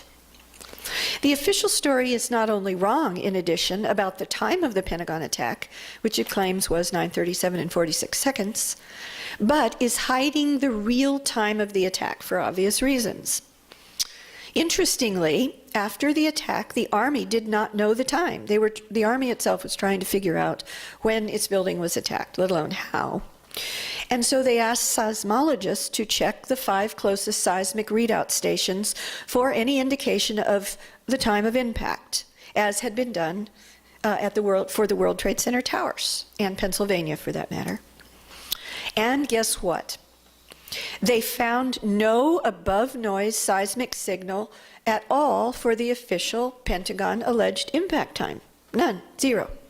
There was no impact signal at the Flight 77 alleged impact time at all. And yet, according to Dave Gapp, who is a top Air Force pilot and crash investigator for over 30 years, quote, "If a 757 had struck anywhere near ground level at the Pentagon, there definitely would have been a seismic signal." Air Force Lieutenant Colonel Dave Gapp, retired, 30-year veteran senior aircraft crash investigator, and who was chief of master air attack planning for both the Iraq and Afghanistan wars. Now, this is one of the frames from the famous 5 frames that were taken from one of the 2 Pentagon security cameras outside the West Wall. And if you'll note that on the bottom left of this one of the famous 5 frames is September 12th, not September 11th. And if you'll notice, the time is 5:37 p.m. All right? Well, the Pentagon claims in its report in Pentagon 9/11, the Pentagon claims that this is the date and time that these frames were downloaded after the attacks. That's how they explain that it's September 12th. If so, however, because all security cameras have digital time records or they would be useless. If so, the original date and timestamps have been removed before they were made public. So the time of whatever caused the fireball, this famous photograph that was leaked in the spring of 2002 and was on the cover of every newspaper in the world as alleged proof that a plane hit the Pentagon, which it does not. The time of whatever caused that fireball is being actively hidden by the Pentagon and the FBI. It is obviously not at the official story alleged time of 9:37 and 46 seconds. Also, that one 5 frames video, there were actually 2, but those two almost identical videos from 2 cameras close to each other in the Pentagon, outside the Pentagon West Wall, happens to be, we now know, the only one at the time of this report that I'm about to read you, and now we know since the Moussaoui trial in 2005, I believe it was, is only one of 2 of all the 85 videos that the FBI has in its possession that shows any evidence of an alleged impact, which it does not. Below is the key paragraph from the sworn, under penalty of perjury, affidavit report by FBI Special Agent McGuire in response to an FOIA request to investigate, to look at, and report back about all 85 videos. Quote, "Out of the remaining 13 videotapes, which did show the Pentagon crash site even, 12, in other words, all but 1, of those videotapes showed the Pentagon after the alleged impact." And she says, under oath, FBI agent, I determined that only a single videotape showed the alleged impact of Flight 77 into the Pentagon on September 11th, and that is that famous 5 frames that has the wrong date and the wrong time, and they are hiding the time of that fireball for obvious reasons. So why is the Pentagon hiding the attack fireball time? Because, of course, the first violent event happened over 5 minutes before the official story says Flight 77 was anywhere close to that building. And the real time exposes what really happened. In addition to the early white plane approach and destruction at 9:32 and 30 seconds, as we have already seen, this should give you a hint. The FBI's official 911 investigation codename is Pent Bomb. It's not Pent Plane. And this stands for, officially, Pentagon Twin Towers Bombing. The FBI actually lied outright to one of the Jersey girls who had lost their husbands in the World Trade Center towers on 9/11, telling them that, quote, all of its investigation abbreviations end in bomb. This is a lie. The anthrax investigation, for instance, which is of course related to 9/11, does not. It is codenamed by the FBI Amerithrax, not Ameribomb. And as well, code names for investigations known to be about bombings do end in bomb. For example, the Oklahoma City bombing investigation is codenamed Oak Bomb. So it should tell us something that the FBI's code name for the entire 9/11 investigation is Pent Bomb. That it was, the code name of the entire 9/11 investigation was reconfirmed by the FBI's own director, Robert Mueller, in 2011. The Terrorist Hunter, this is the cover image on that issue, which was right after the alleged killing of Osama bin Laden. FBI Director Mueller to Time magazine, May 10th, 2011. Quote, the FBI's Strategic Intelligence Operations Center filled to capacity on September 11th and remained that way through Pent Bomb. The FBI's, this is still part of the director's quote, the FBI's cryptonym for Pentagon, Twin Towers, and bombing. The official story states there were no bombs at the Pentagon, that there were no bombs at the World Trade Center, that there were no pre-placed explosives, nanothermite or otherwise, at the World Trade Center or at the Pentagon. The FBI knows otherwise. The real story at the Pentagon, just as at the World Trade Center, is pre-placed explosives. But before we get into this compelling evidence for inside explosives, first I want to go back to this very large elephant in the room, the real attack time. The first attack on the Pentagon, and there was more than one, was not at almost 9:38, or even the white plane explosion time of 9:32 and 30 seconds, but according to inside witnesses, just after 9:30. Wedge 2, and remember Wedge 2 was from the center line of the west wall to the left in the north, which was not yet hardened. Wedge 2 E-ring Army specialist April Gallup, a very famous Pentagon witness, her wristwatch was stopped by a major inside explosion, she insists, just after 9:30. Now, of course, her watch may have been slightly off, in which case her watch could have been stopped by the same violent event at 9:32 and 30 seconds. However, I doubt it, because the explosions that she experienced went off inside the building and did not go through the wall. And whatever happened to the white plane also did not go through the wall. They were separate events. And she claims also that this major inside explosion just after 9:30 happened as she hit the on button on her computer. And she was also far from the Wedge 1 alleged impact point, much further to the left or the north in Wedge 2. Also, when I looked at the early times of reports from presumably Pentagon sources themselves as to when the attack on the Pentagon happened, they were all, quote, about 9:30 a.m., about 9:30, USA Today, Reuters, New York Times, Frederick Freelance Star, U.S. News and World Report. And as time went by and as the official lie solidified, the times got later and later and later until the Pentagon finally settled and the 9/11 Commission report, Big Lie, settled on almost 9:38. Official testimony and records of the real early time of the Pentagon attack. White House counsel, later Attorney General Alberto Gonzales himself, stated in an official taped Navy lecture, and I have the tape, quote, the Pentagon was attacked at 9:32. The FAA official timeline says the Pentagon was attacked at 9:32. Denmark's about-to-be Foreign Minister Per Stig Møller says the Pentagon was attacked at between 9:32 and 9:34. If the Pentagon was really attacked, not at almost 9:38, but at a little bit after 9:32, you would expect major official reactions by the Bush-Cheney administration to happen immediately after the Pentagon attack. And that is true. There was an E-4B command and control plane circling over Washington, D.C. at 9:30. And then the Pentagon explosion happened. And then a White House evacuation happened while presumed Flight 77 was still miles and miles from Washington. The Pentagon attack triggered the White House and other federal building evacuations, which happened just after 9:32. Quote, Newsweek, at about 9:30 a.m., Secret Service men told staffers leaving, that is evacuating the White House West Wing, to run, not walk as far away as possible.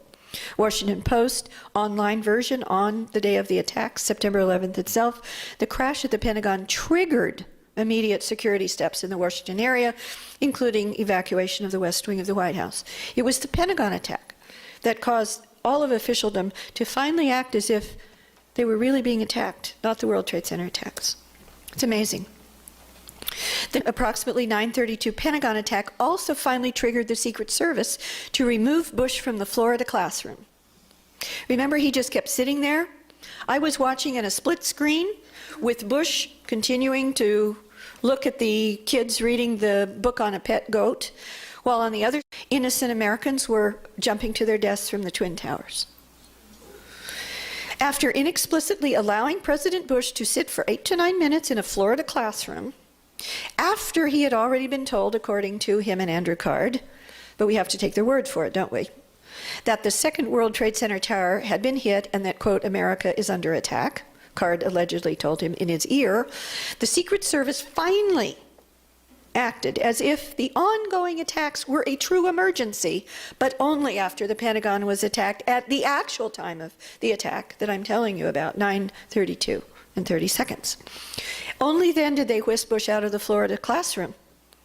And at approximately 9:32, taking him to his limousine, which left at 9:35. In response to the actual approximate 9:32 Pentagon attack, Andrews Air Force Base went on alert, quote, between 9:30 and 9:35. Official story says Flight 77 didn't even hit the building till almost 9:38. The offer of interceptors to the Secret Service by Major Daniel Kane of Andrews Air Force Base came immediately after World Trade Center 2 was hit, was initially declined. But the Secret Service suddenly changed its mind right after the Pentagon at 9:33. White plane explodes there at 30 seconds earlier. At 9:33, Langley Air Force Base interceptor pilot Dean Ekman received a shoot-down order for any planes coming within 30 miles of Washington, right after the explosion of a plane at the Pentagon. And I believe that was also after inside explosions that already happened near April Gallup's desk at about 9:30.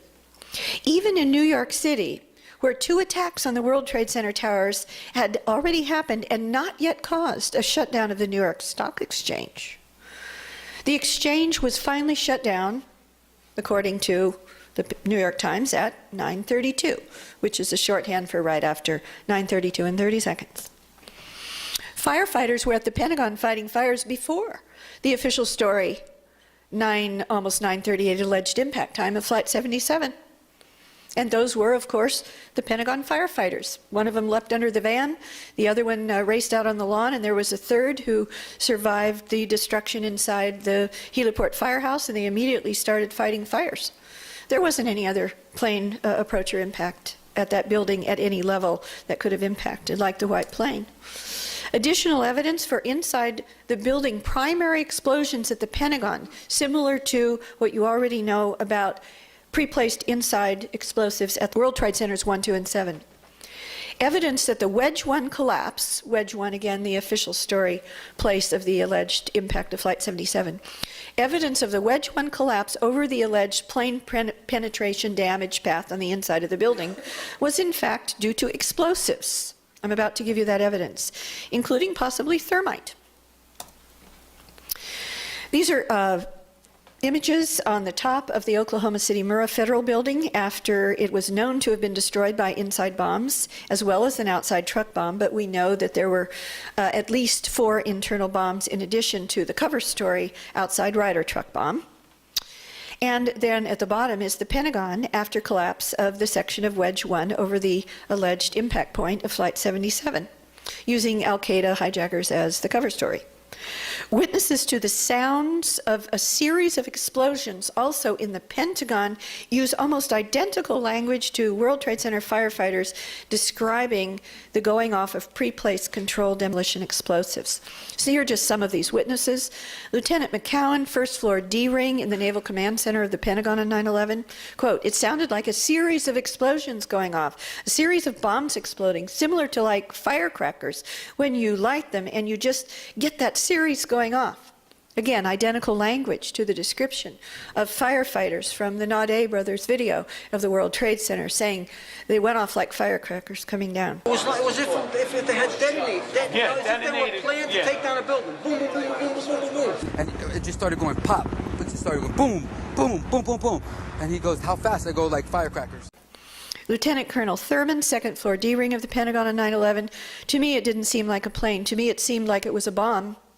Being in the military, I've been around grenade and artillery explosions. In other words, he's been around bombs.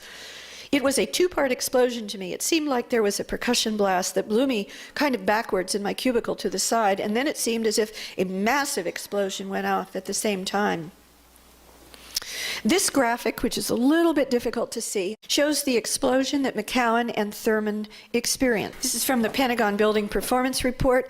That's a vertical rectangle that is in orange, and the building, the official Pentagon Building Performance Report itself states that that damage on the first floor was probably due to an independent, that is independent of any plane impact, explosion, as fire would have at most, the official story is fire, would have at most collapsed the second floor downward, not thrust it upward. So what that rectangle is the area where the ceiling of the first floor and the floor of the second floor was pushed upwards by a very major force.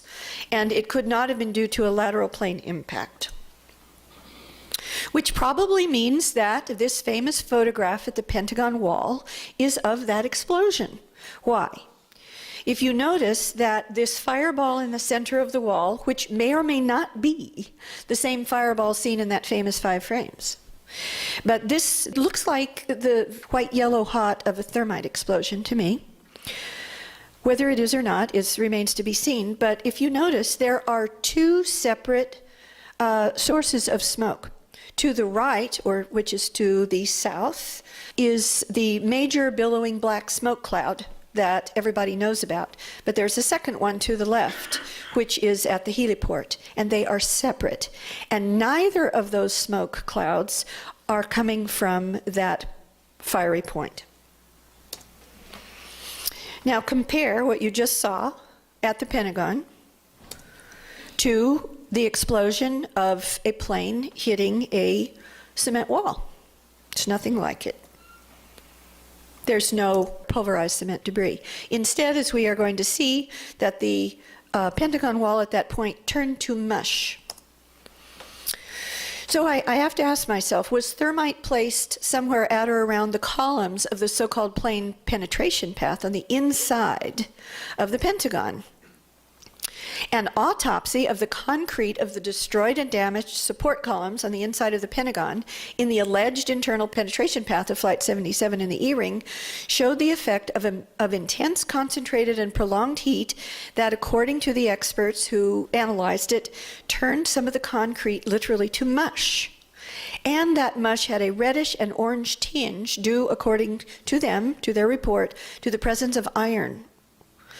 Now, we know from the analysis of Niels Harrit and Richard Gage and others at the World Trade Center, both sudden intense heat, like you saw in that fireball, that white, yellow-hot fireball at the Pentagon wall, and the resultant molten iron are signatures of the reaction of thermite on steel.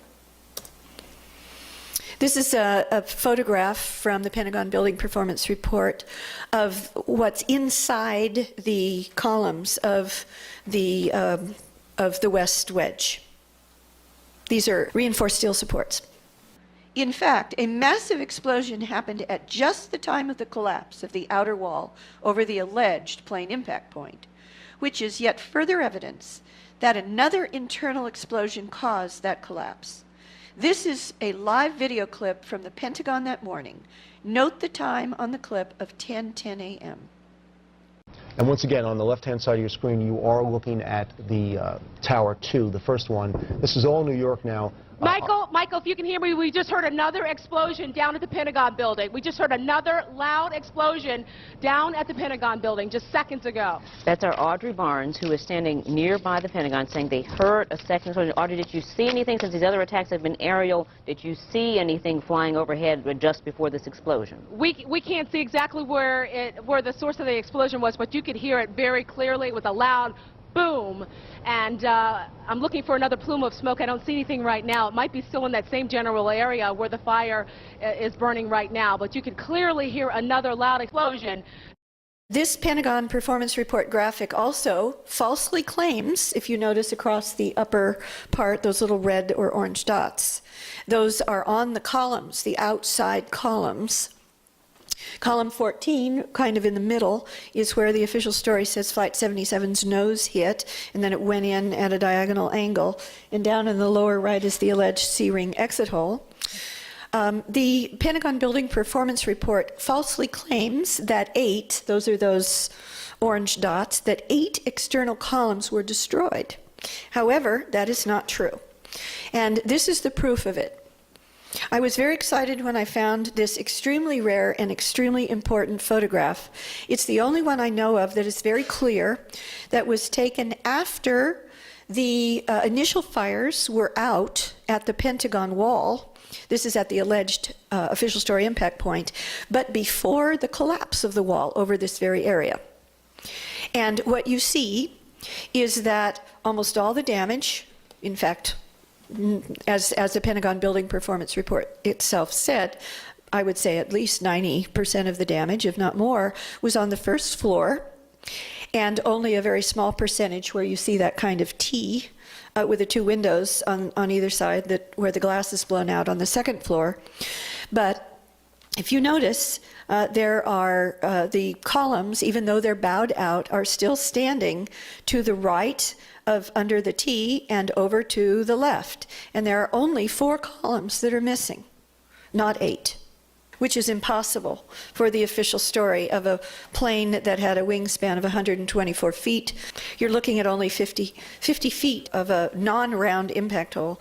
And many people in the 9/11 Truth Movement falsely have claimed that, inadvertently or otherwise, that this T area with the windows blown out on either side on the second floor in the center of the photograph, that is the so-called entrance hole of the plane. It is not. And what they do is they show photographs that don't show the bottom floor at all. And then remember, of course, that the columns were bowed out and not in, as they would be from an external impact of a very large, fast-flying object of great force. And at the Pentagon on the morning of 9/11, you saw all of these fire trucks putting out their mist and spray and foam. I believe the real purpose of that mist and spray and foam, which really wasn't putting out fires at that point, was to prevent you from seeing that there was not an alleged impact hole where the official story claimed that it was. So, we have seen that the physical evidence clearly supports primary inside explosives. By primary inside explosives, I mean that aren't the result of the impact of a plane or fires therefrom. Yes, there were reports by eyewitnesses also of explosions and explosives throughout the chain of command from the very highest levels of the Pentagon on down. Secretary of Defense Rumsfeld and his 3-star top military aide. When Secretary of Defense Rumsfeld was asked by Sam Donaldson what happened at the Pentagon right after the attacks, he said, "A bomb?" Acting head of the National Military Command Center, Captain Charles Leidig. Captain Leidig, had no awareness of Flight 77 coming back to Washington, D.C. at all. His first awareness was a call from Secretary of Defense Rumsfeld's 3-star aide, that's an extremely high military officer, who asked if he, meaning Leidig, felt the explosion in the building and asked Leidig to investigate whether it might be a terrorist attack. Witnesses to cordite and gunpowder, which has an extremely distinct smell from jet fuel and kerosene, burning jet fuel and kerosene. Chairman of the Joint Chiefs of Staff himself, General Shelton, upon arriving at the Pentagon on 9/11, has said in his memoirs, page 434, called Without Hesitation, quote, "The smell of cordite, or gunpowder, was overwhelming." Don Perkel, another witness, people shouted in the corridor outside my office that a bomb had gone off. Even before stepping outside, I could smell the cordite. Then I knew explosives had been set off somewhere. And many other witnesses as well. So, according to the official story then, the only primary damage at the Pentagon was in the outer E, D, and C rings in Wedge 1, due solely to the impact and resultant fires and damage from a plane, 90 to 95% on the ground floor, a little bit on the second floor, and going only into the inside of the C ring. However, that is not what happened. There is, in fact, major damage on 9/11 in the innermost rings, the A and B rings as well. In an interview that I personally did at the Naval Postgraduate School with the Assistant Secretary of Defense for Special Operations on 9/11, former top Green Beret, Robert Andrews, he told me, quote, as he drew a diagram of it, which I've retained, quote, "My aide and I had to walk over dead bodies on the inside of the innermost A ring," unquote. Also, the B ring, next in from the C ring towards the center courtyard, the B ring between the 4th and 5th quarters was decimated. Washington Post.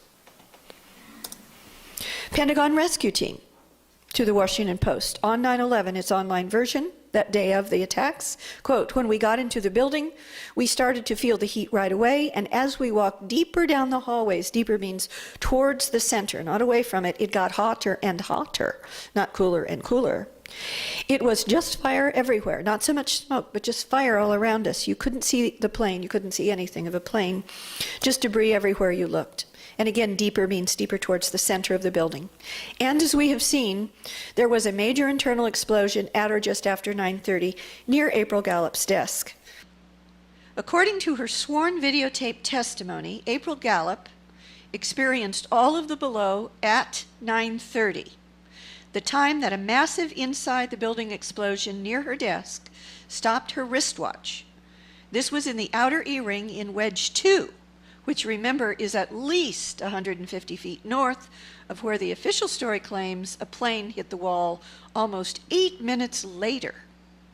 April Gallup said she, quote, "thought I had triggered it when I touched the on button on my computer. I thought it was a bomb," unquote.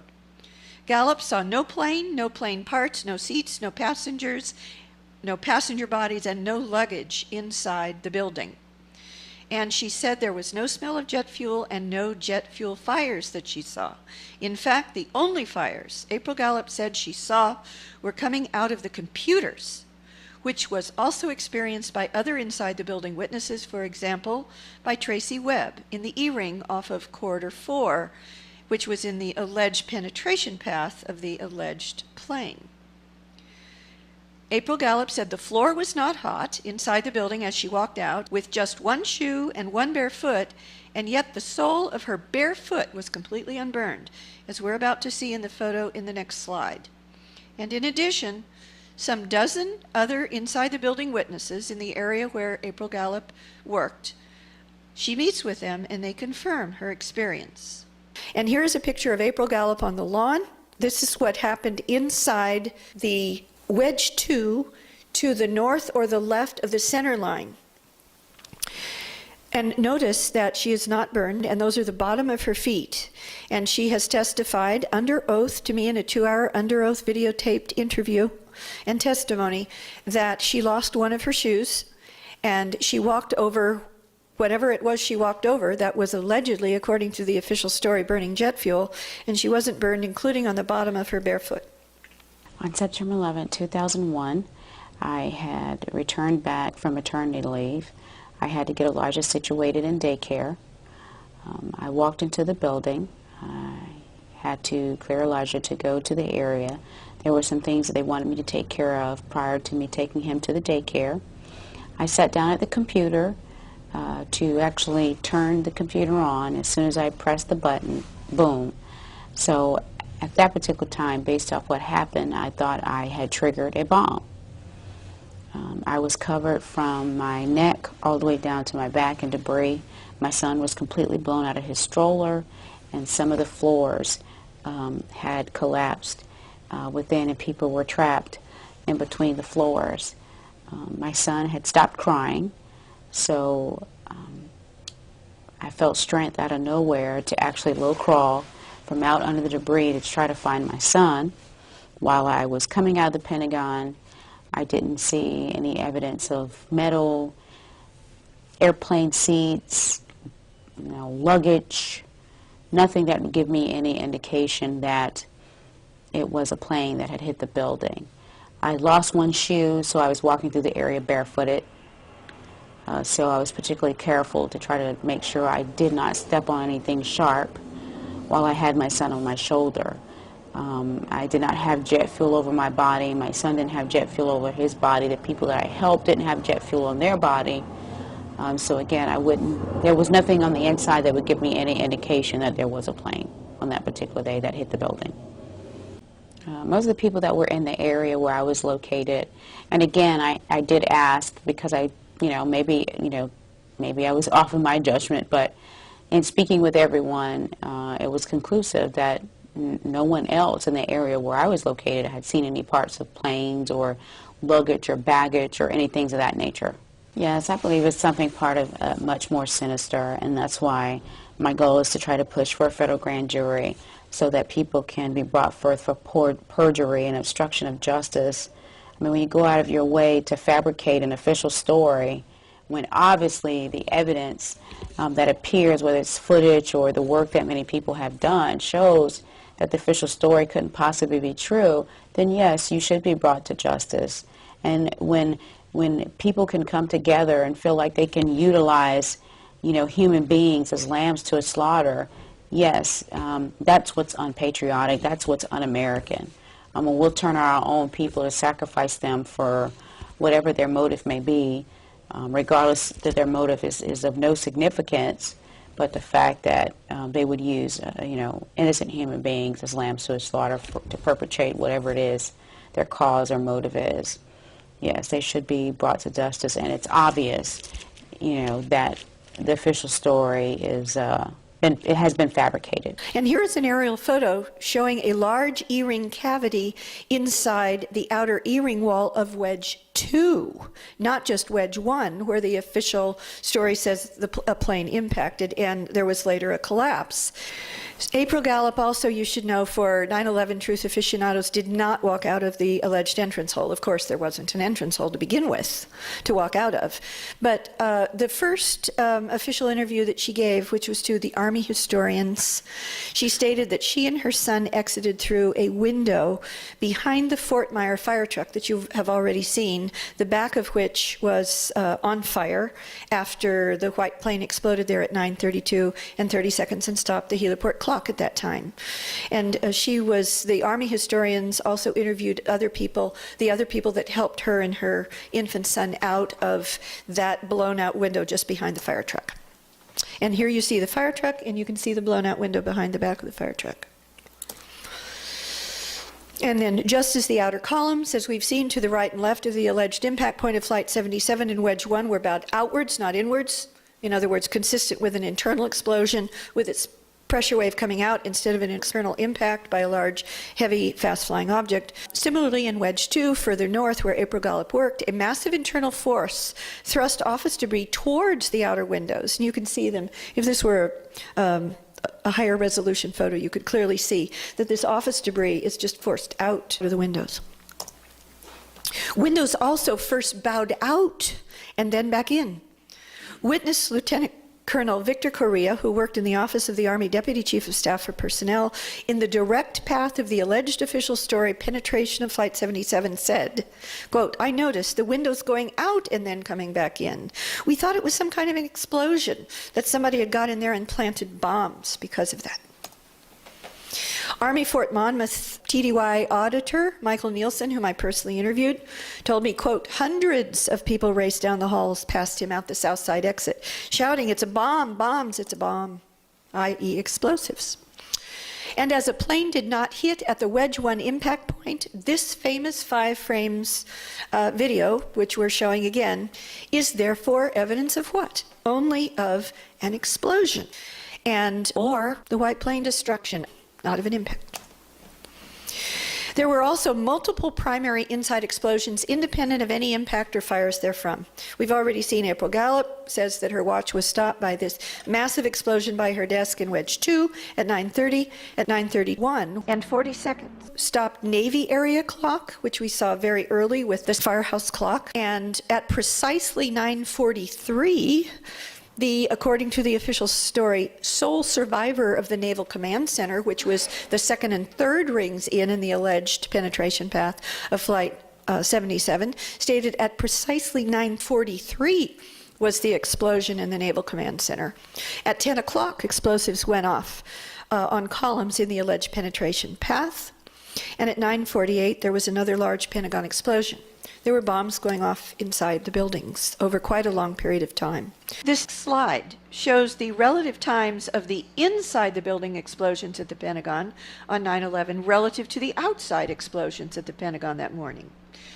At 9:30, as we have seen in Wedge 2, well to the north of where the official story says Flight 77 allegedly impacted, almost 8 minutes later, April Gallup's wristwatch was stopped by a massive explosion inside the building at 9:30. At 9:31 and 40 seconds, another inside the building explosion stopped the Navy area clock. Now this was also the likely time of the D-ring explosion that thrust the second floor slab upwards. And then there is an external explosion, the one we know about at 9:32 and 30 seconds, when the white plane was destroyed near the heliport, stopping the heliport firehouse clock at that time. But there was also another external explosion, and that was at approximately 9:34 and 10 seconds. That was when the huge billowing black smoke cloud started to billow upwards from a diesel trailer fire outside the Wedge 1 wall, near the official story alleged impact point. And we know that time because it was caught on the Doubletree Hotel security camera digital clock. The next inside the building explosion, and this was at, quote, precisely 9:43. According to Lieutenant Kevin Schaefer, who according to the official story was the only survivor of the Naval Command Center that morning, he said that a massive orange fireball explosion went off in the Naval Command Center at precisely 9:43. And at 9:48, according to the Secret Service's log that morning, there was yet another Pentagon explosion.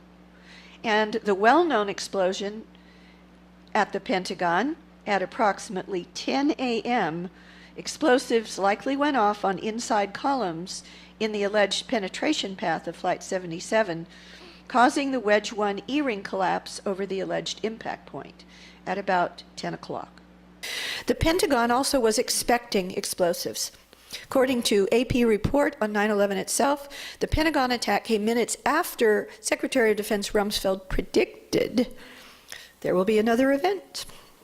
There were bomb-sniffing dog teams at the Pentagon before the attack. Inside explosives at the Pentagon, just as at the World Trade Center, explain why there was no advance siren to alert personnel of alleged approaching danger to evacuate the building, as there was no incoming at the time of the alleged official story Pentagon attack.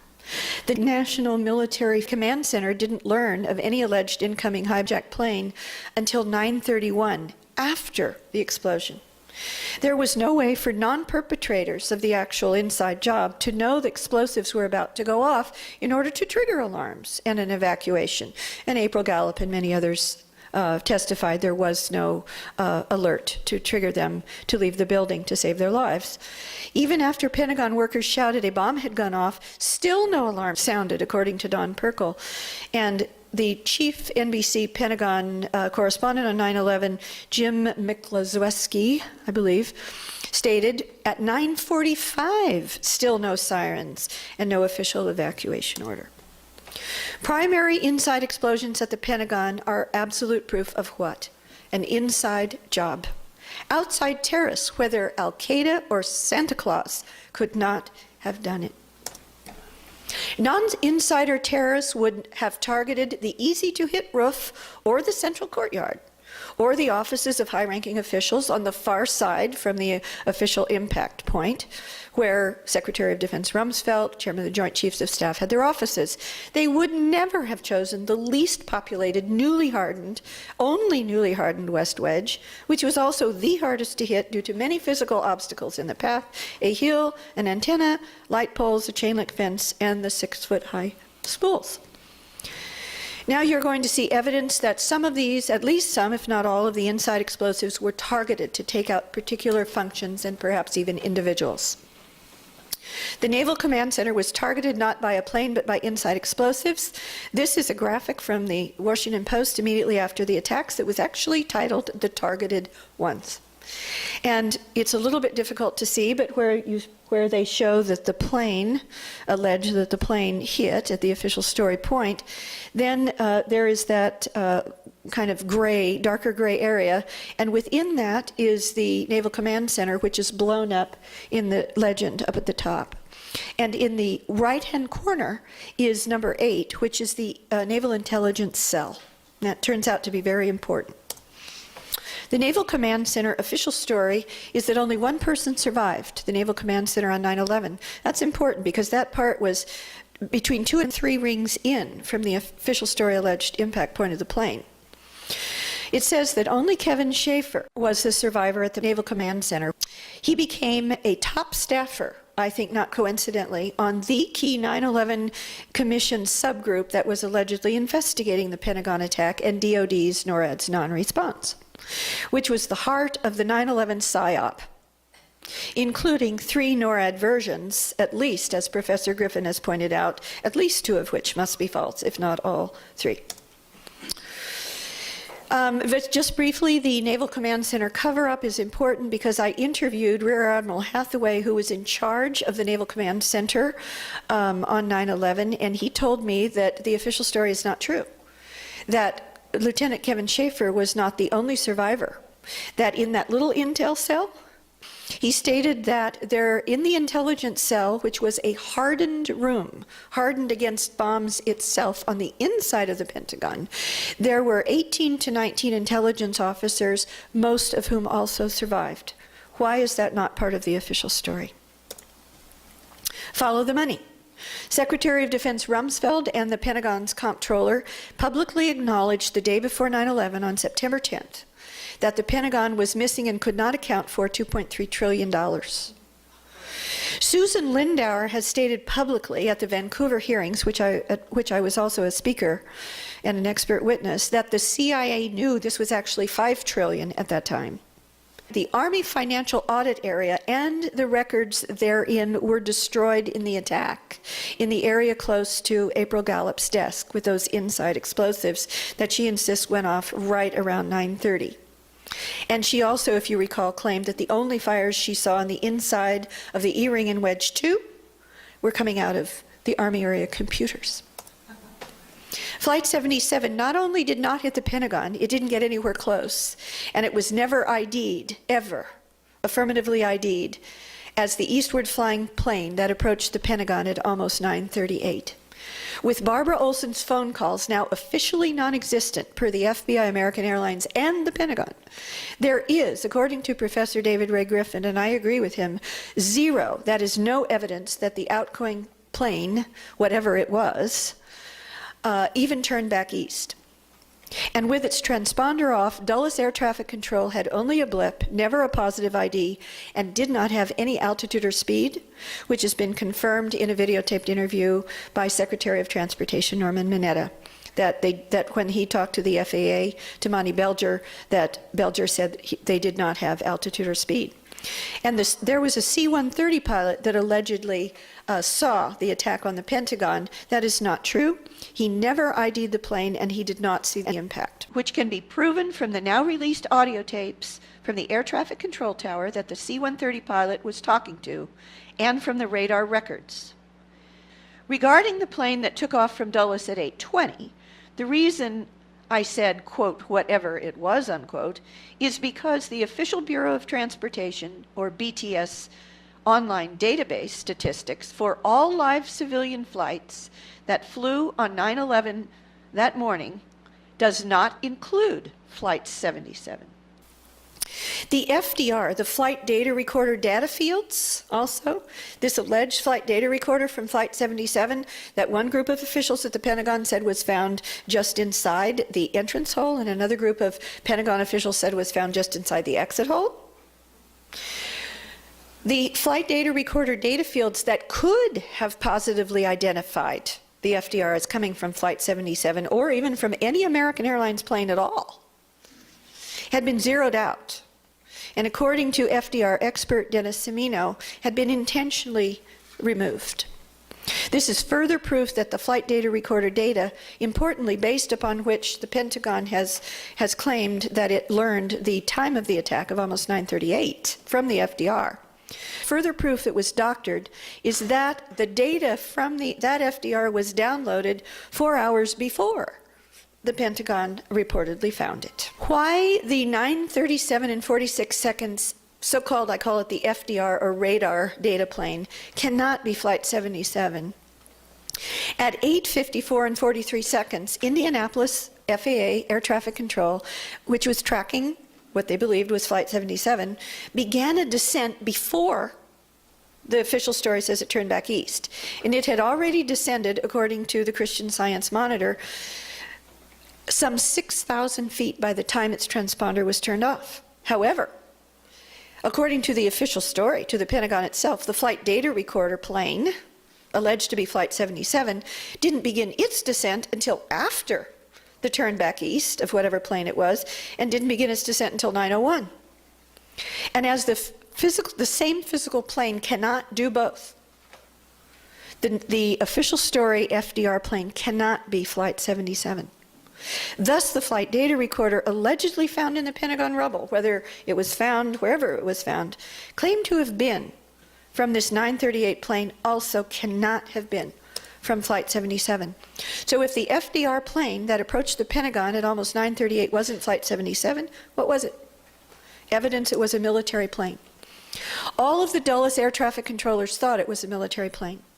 Daniel O'Brien, who was the Dulles air traffic controller tracking that blip, said the speed, the maneuverability, the way he turned, and again, there was no altitude and no speed information attached to this. We all thought in the radar room, they were then many people standing around her back looking at the screen. We all thought in the radar room, all of us experienced air traffic controllers, that it was a military plane. In the room, it was almost a sense of relief. This must be a fighter. This must be one of our guys. So, what happened to Flight 77? The bottom line is we don't know. The government needs to tell us. This is what we do know. We know that at 9:09 and 55 seconds, FAA Indianapolis Air Traffic Control reported that flight missing, the flight that had left Dulles Airport at 8:20 in the morning, reported it missing and possibly crashed to the Air Force Search and Rescue. It is not a coincidence, in my opinion, that it was at this exact second, almost, that military air traffic controllers first, in quotes, reported picking up the never positively identified eastward flying blip, that they then violated all established protocol to assume and claim was Flight 77 when it was not, clearly intended, in my opinion, to stop the Air Force from search and rescue. The non-coincidence of this timing, I believe, is strong evidence that the military had been tracking the eastward flying plane all along via military transponder mode that only it and not the FAA civilian air traffic controllers could see. And thus, for the military, there was no so-called radar hole, making the plane invisible for this part of its flight. And also, that the official story plane, alleged to have been Flight 77, was a military plane giving off a friendly, identify friend or foe IFF transponder signal, would explain why it did not trigger any interceptor response and was not shot down. Therefore, in my opinion, I do not believe that there was any stand-down order needed to explain what happened at the Pentagon for two important reasons. One, it wasn't a civilian airliner. We've shown that by many means. And it didn't get through the system, the defense system, to hit the building in any case. In summary, Flight 77 was nowhere near the Pentagon when inside explosives went off over 5 minutes before it allegedly even approached the building, was nowhere near the Pentagon when a white plane with two stripes, red and blue, or red, orange, and blue, made to simulate an American airline plane, exploded near or at the heliport, stopping the heliport clock at 9:32 and 30 seconds, over 5 minutes before the official story says Flight 77 got anywhere near the Pentagon. Also, there is zero evidence that whatever plane left Dulles at 8:20 turned back east at all, towards Washington, D.C. in any case.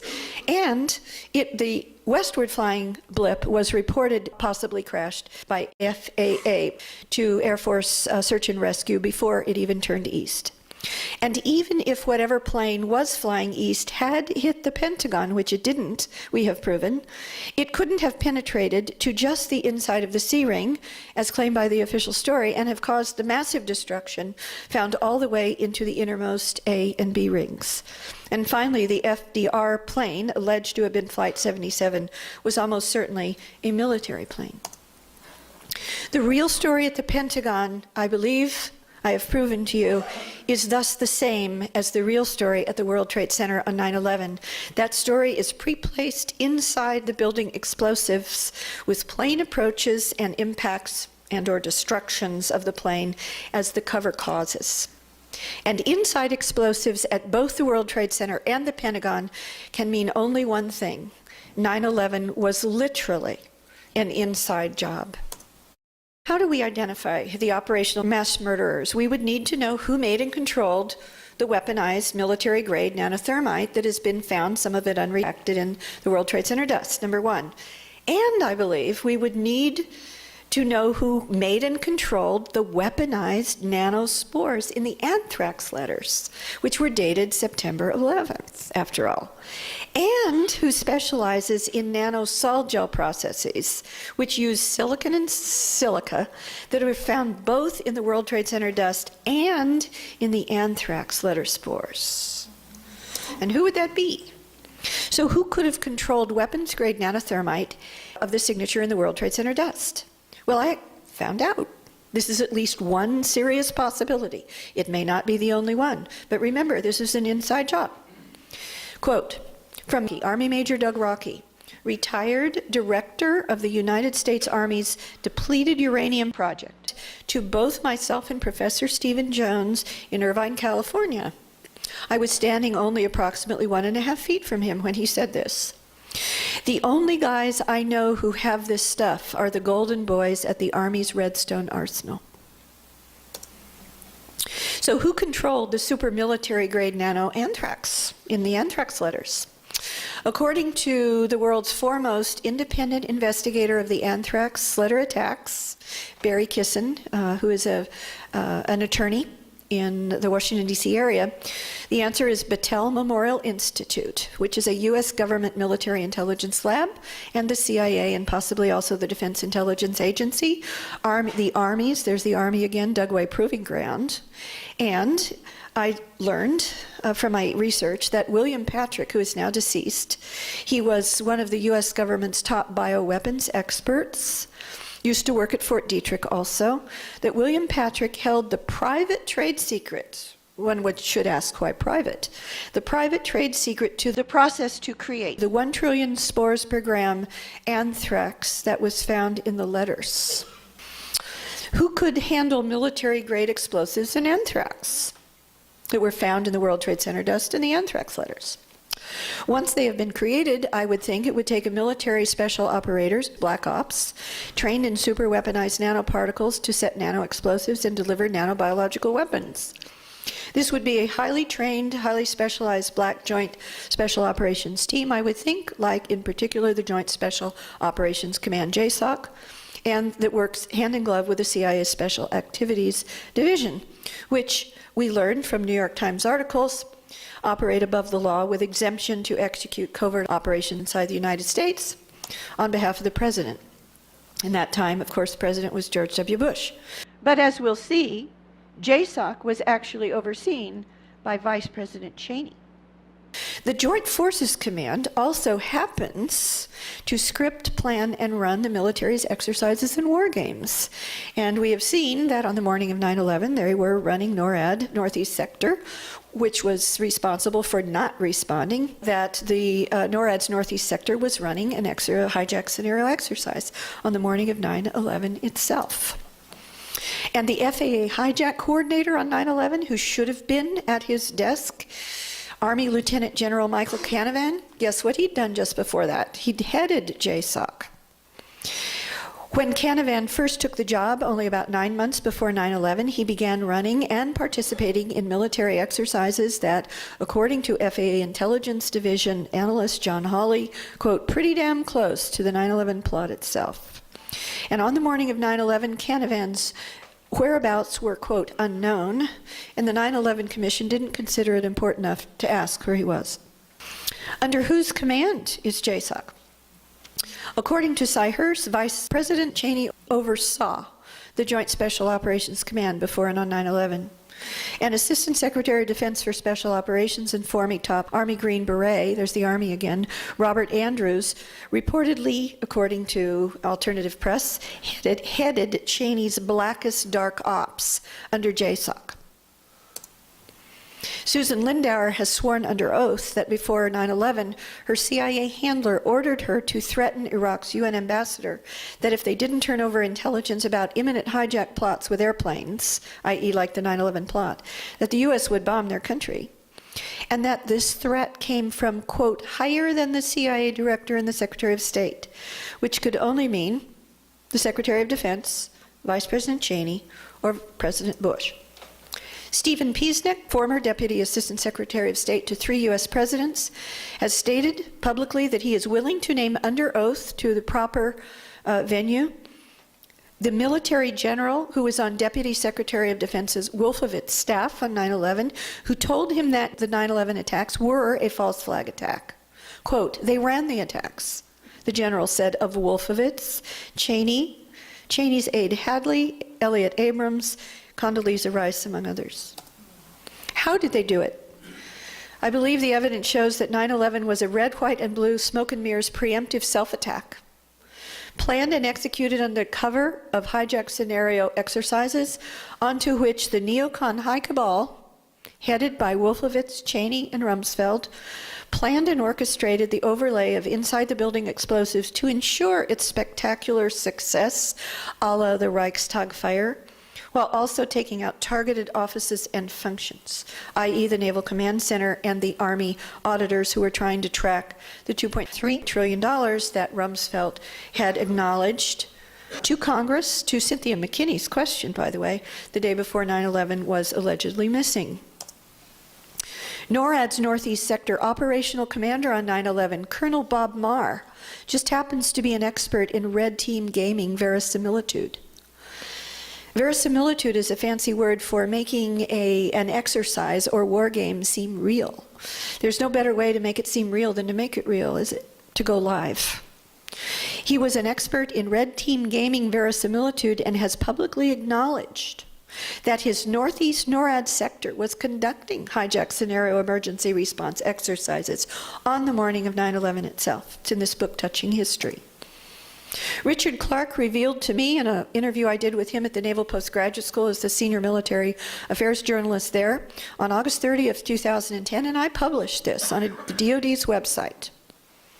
He said that the White House clears every major exercise as I mentioned before, meaning Condoleezza Rice and probably Cheney and Bush, and certainly Cheney, would have known about those hijack scenario exercises being run on the morning of 9/11, which were then used as part of the pretext for why NORAD didn't respond in time.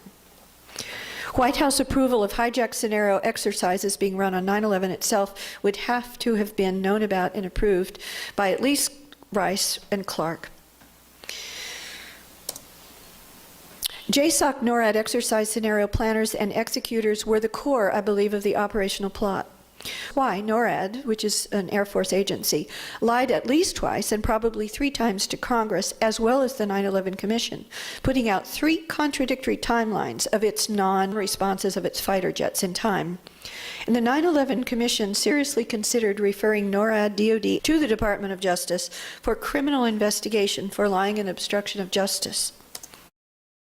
9/11, in my very educated opinion, was not just an evil inside plot, it was a diabolical inside plot, whose purpose was, in my opinion, to terrorize the United States into putting Israel's interest above our own.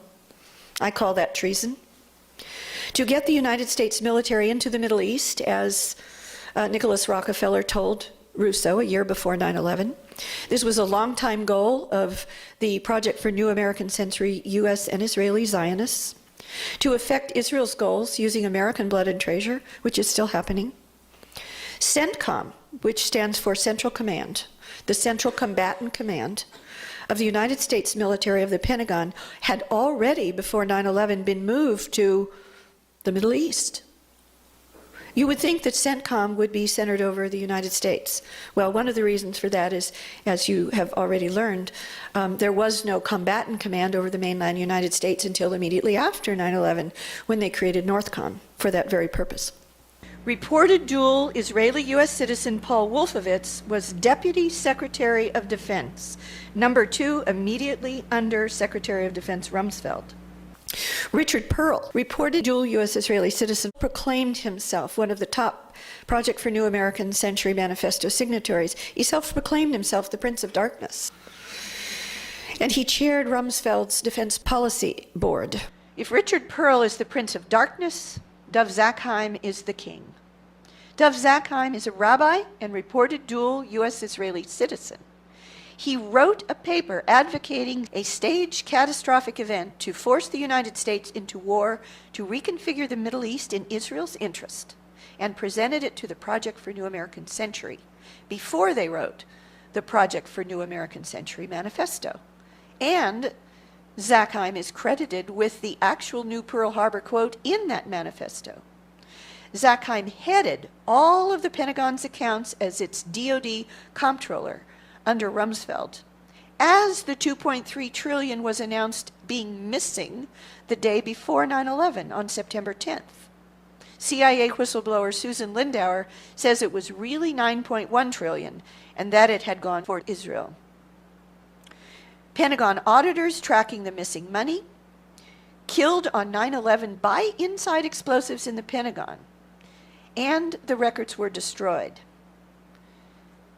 Zakheim was the chief executive officer of Systems Planning Corporation, a defense contractor that specialized in remote control of airplanes, especially drone aircraft, used in U.S. military exercises, and a special system which destroyed them in their terminal phases. This is what the evidence shows actually happened at the Pentagon on 9/11. Systems Planning Corporation had a subsidiary that actually oversaw the 1993 World Trade Center 1 attack, so-called investigation, and through that investigation obtained the secret World Trade Center blueprints, which were needed to know where to plant controlled demolition explosives throughout the building. Dov Zakheim arranged for the Pentagon to receive leased converted Boeing 767 fuel tanker planes, which are consistent with what eyewitnesses saw of the plane that actually struck World Trade Center 2 on 9/11. Reported dual U.S. Israeli citizen Michael Chertoff headed the Department of Justice alleged, quote, investigation, which is a cover-up of 9/11, and became the second new Department of Homeland Security director. So we must ask, whose homeland and whose security? The insider 9/11 plot was the highest evil because it was premeditated. It was based on a Hitlerian scale big lie. We have seen that not just the whole official story of 9/11 is a lie, but every single individual part of it is a lie. The 9/11 plot was designed to kill masses of our innocent fellow citizens. It was designed to falsely blame and demonize Muslims who could not have done it and did not do it. It was created to justify the invasion of their lands in the Middle East for geopolitical power, oil, and Israel's interest. The alleged aggressive 9/11 wars that have killed hundreds of thousands, displaced millions, and cost our country trillions are based entirely on lies and are the highest crime under international law and the Nuremberg principles, which we wrote as the victors over the Nazis in World War II. So what is the source of this high evil?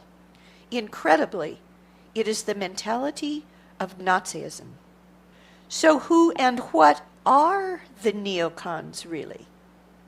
The 9/11 Pentagon neocons, Wolfowitz, Prince of Darkness himself, Richard Pearl, Shalabi, Khalilzad, were all students and are followers of neocon chief philosopher Leo Strauss. They all studied under Professor Strauss at the University of Chicago, and Professor Strauss' ideology is even more extremist than his personal mentor and sponsor in Germany, Hitler's own legal theorist Carl Schmitt. The Schmitt-Strauss doctrine is that the state needs enemies and must create them if necessary, and must fabricate lies for the many, for the people, while its leaders, quote, embrace the darkness, unquote. We also have to work the dark side, if you will. We've got to spend time in the shadows. Leo Strauss taught that, quote, those who are fit to rule are those who realize there is no morality and that there is only one so-called natural right, the right of the superior man to rule over the inferior. This is from Leo Strauss and the American Right, a book published about Strauss's so-called philosophy in 1997. Leo Strauss's neocons literally brainstormed the attacks of 9/11 decades before those attacks. Attorney Stanley Hilton studied under Leo Strauss with Paul Wolfowitz and Richard Pearl at the University of Chicago. Hilton's senior thesis under Strauss detailed a plan to establish a presidential dictatorship in the United States using a fabricated Pearl Harbor-like incident as its justification. Stanley Hilton, Richard Pearl, Paul Wolfowitz, Leo Strauss, and others discussed an array of different plots and incidents like September 11th and flying airplanes into buildings way back in the 1960s. And note that the book that Donald Rumsfeld, Secretary of Defense, passed out hundreds of copies of shortly before the 9/11 attacks was the 1962 book by top neocon Roberto Wolfstetter. The 9/11 neocons' mentor's mentor, therefore, was Hitler's own justifier of evil, Nazi Carl Schmitt. This is a quote from Professor Francis Boyle, an internationally renowned professor of international law at the University of Illinois. Quote, Schmitt was the most notorious Nazi law professor of his day, justifying every atrocity the Nazis inflicted on everyone. We're talking about the Holocaust. We must understand that these so-called neoconservatives are, in fact, neo-Nazis. They espouse the Nazi doctrine of Schmitt and Strauss and Machiavelli and Nietzsche, the doctrine of the Superman, unquote. This is what internationally acclaimed journalist Seymour Hersh had to say. Quote, we, that is the United States, has been taken over basically by a cult. 8 or 9 neoconservatives, we've seen they're really neo-Nazis in their mentality, have somehow grabbed the U.S. government. Just how and why they did it so efficiently We'll have to wait for much later historians and for better documentation than we have now. But they managed to overcome the federal bureaucracy and the Congress and the press with the greatest of ease. This does say something about how fragile our democracy is." Unquote. Lawrence Wilkerson, who was Chief of Staff to Secretary of State Colin Powell in the Bush-Cheney administration, about this same coup said, "It's not a coup, it's worse." This is how retired four-star U.S. Army General and top NATO commander Wesley Clark put it in a 2003 public address at the Commonwealth Club in San Francisco. What happened in 9/11 is we didn't have a strategy, we didn't have bipartisan agreement, we didn't have American understanding of it, and we had instead a policy coup in this country. A coup, a policy coup. Some hard-nosed people took over the direction of American policy, and they never bothered to inform the rest of us. Then I came back to the Pentagon about 6 weeks later. I saw the same officer. I said, why haven't we attacked Iraq? We still going to attack Iraq? He said, "Oh, sir," he says, "it's worse than that." He said, he pulled up a piece of paper off his desk. He said, "I just got this memo from the Secretary of Defense's office that says we're going to attack and destroy the governments in 7 countries in 5 years. We're going to start with Iraq, and then we're going to move to Syria, Lebanon, Libya, Somalia, Sudan, and Iran." I sat on this information for a long time, for about 6 or 8 months. I was so stunned by this I couldn't begin to talk about it. And I couldn't believe it would really be true, but that's actually what happened. These people took control of the policy in the United States. And I realized then, it came back to me, a 1991 meeting I had with Paul Wolfowitz. You know, in 2001 he was Deputy Secretary of Defense, but in 1991 he was the Undersecretary of Defense for Policy. It's the number 3 position in the Pentagon. It was a pretty stunning thing. You mean the purpose of the military is to start wars and change governments? It's not to sort of deter conflict? We're going to invade countries? And you know, my mind was spinning. And I put that aside. It was like a nugget that you hold on to. This country was taken over by a group of people with a policy coup. Wolfowitz and Cheney and Rumsfeld, and you could name a half dozen other collaborators from the Project for a New American Century. They wanted us to destabilize the Middle East, turn it upside down, make it under our control.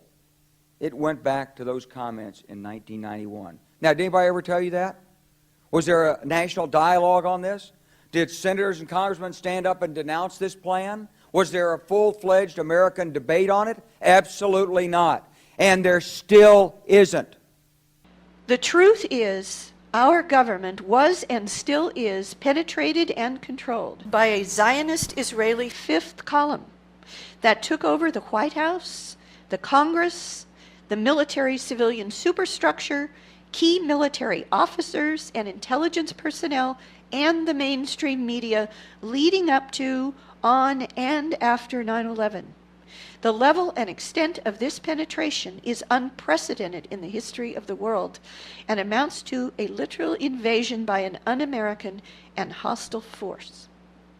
The same year, 2003, that General Wesley Clark gave that warning that the United States government, civilian superstructure of the military, key military officers and special operators and intelligence personnel had been taken over by an Israeli neocon 5th column coup, Israel's own Prime Minister, Ariel Sharon, frustrated that his Middle East destabilization and domination plan wasn't going as well and as quickly as planned, declared that the United States had already conquered Iraq.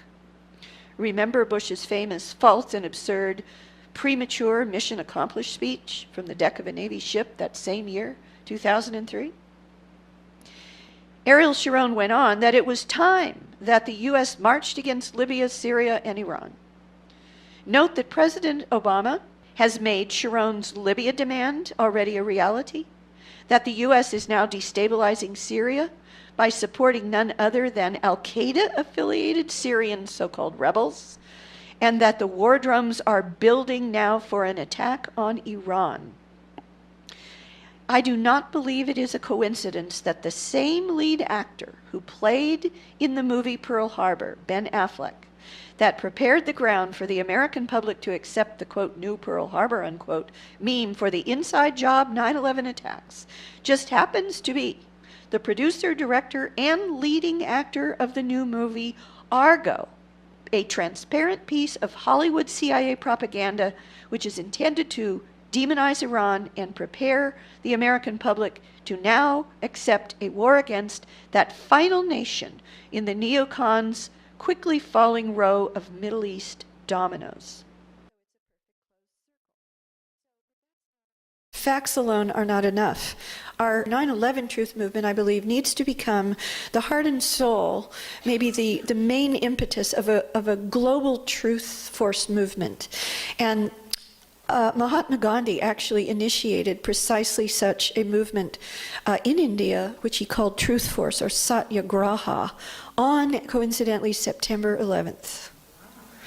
And this was pointed out by one of the speakers, I believe, from India, at an extremely important event that just happened this past November 19th, 2012, at which Richard Gage was a speaker, Michael Chossudovsky was a speaker, Cynthia McKinney was a speaker, and individuals from all around the world were speakers. It's on YouTube. It was a conference that was called Revisiting 9/11 that was orchestrated and hosted by the former Prime Minister of Malaysia. And in the audience were, they said, 30 ambassadors from 30 different countries around the world. And at that, I believe it was the Indian speaker who mentioned how important it was that Gandhi's Satyagraha movement started on September 11th, and that we need to turn the 9/11 truth movement into a worldwide truth movement to stop these secrets that they only get by with their evil because they have unnecessary secrecy. So how can our reality-based community, as George Bush and Karl Rove called us, as opposed to the lie-based community, how can we prevail over the power and the lie-based community? We need to unite the facts with the force, the satyagraha of the truth. And we do that as individual citizens. We have the power within ourselves to officialize the truth every single day, because credibility is a zero-sum game. We need to take the oath of telling the truth into our own hands. And you do that in a very simple way. You can take sworn jurate affidavits. You don't have to be a notary public to do so, but I recommend that every single one of us in the worldwide truth movement become, for a few dollars and a little bit of training, to become notary publics so that we can take sworn jurate affidavits. And most people don't know it, but in California, at least, where I live, a notary public, when a notary public notarizes a document, it becomes an official state of California document. So because credibility is a zero-sum game, if you have the lie, the people, the insiders who did the job and have covered it up with the lie, they have a lie and they have credibility. But as we increase our credibility by officializing the truth and getting witness testimonies, as I did with April Gallup, under oath, and then doing the transcript and getting a sworn jurate affidavit, making it into official state document, those can be used in court. And we need to do that with every single one of the witnesses that have already come forward. It's a simple thing to do. When I did my book, when I was researching my book, October Surprise, I was trying to, nothing had changed. I had all the same evidence like I'm showing you here, but I hadn't officialized it yet. And they would pay attention, they would say, oh, that's very nice, yes, I agree with you, and nothing would happen in the real world. The rubber wasn't meeting the road in terms of politics or the law. And one day I had the idea, well, what the heck? You know, I have a friend who's a notary public, Betty Phillips in Pacific Grove, California. I'm going to go take my statement of what I experienced in the Reagan campaign and about the October surprise, the truth behind the Iran side of Iran-Contra. I'm going to take that in and I'm going to type it up and I'm going to have her swear me up and do a sworn jurate affidavit. And when I did that, it was like people's mental doors opened up.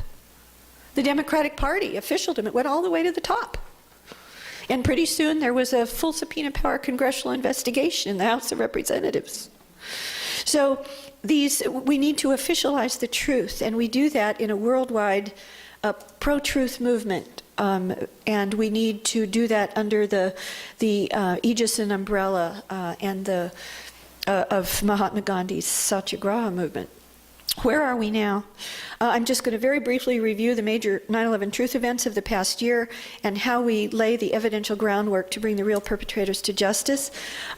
Interestingly, even though the Pentagon attack has been kind of the black sheep of the 9/11 truth movement, which for reasons that are pretty clear to me. At the beginning of my talk, I told you why it's the most important part of the 9/11 attacks, and therefore the real perpetrators would not want the 9/11 truth movement to go there. And many people in the 9/11 truth movement even said, well, we shouldn't look at the Pentagon attack. There's too much controversy. Some people say it was a North Path, South Path, so we shouldn't go there. Well, even despite this, amazingly, because I focus on the Pentagon attack and have for over 11 years, I was the only invited expert witness to testify at both the Toronto 9/11 hearings and the Vancouver 9/11 hearings, which is a small miracle, really. The force is with us. It truly is. And then, of course, I mentioned the Malaysia conference. By the way, the Toronto hearings, this is very important. This is the 911 Toronto report. It just came out, I believe, last November. Every single American should own this document. This report is, my paper on the Pentagon attack is chapter 13, and there are chapters in here by all of the expert witnesses at Toronto.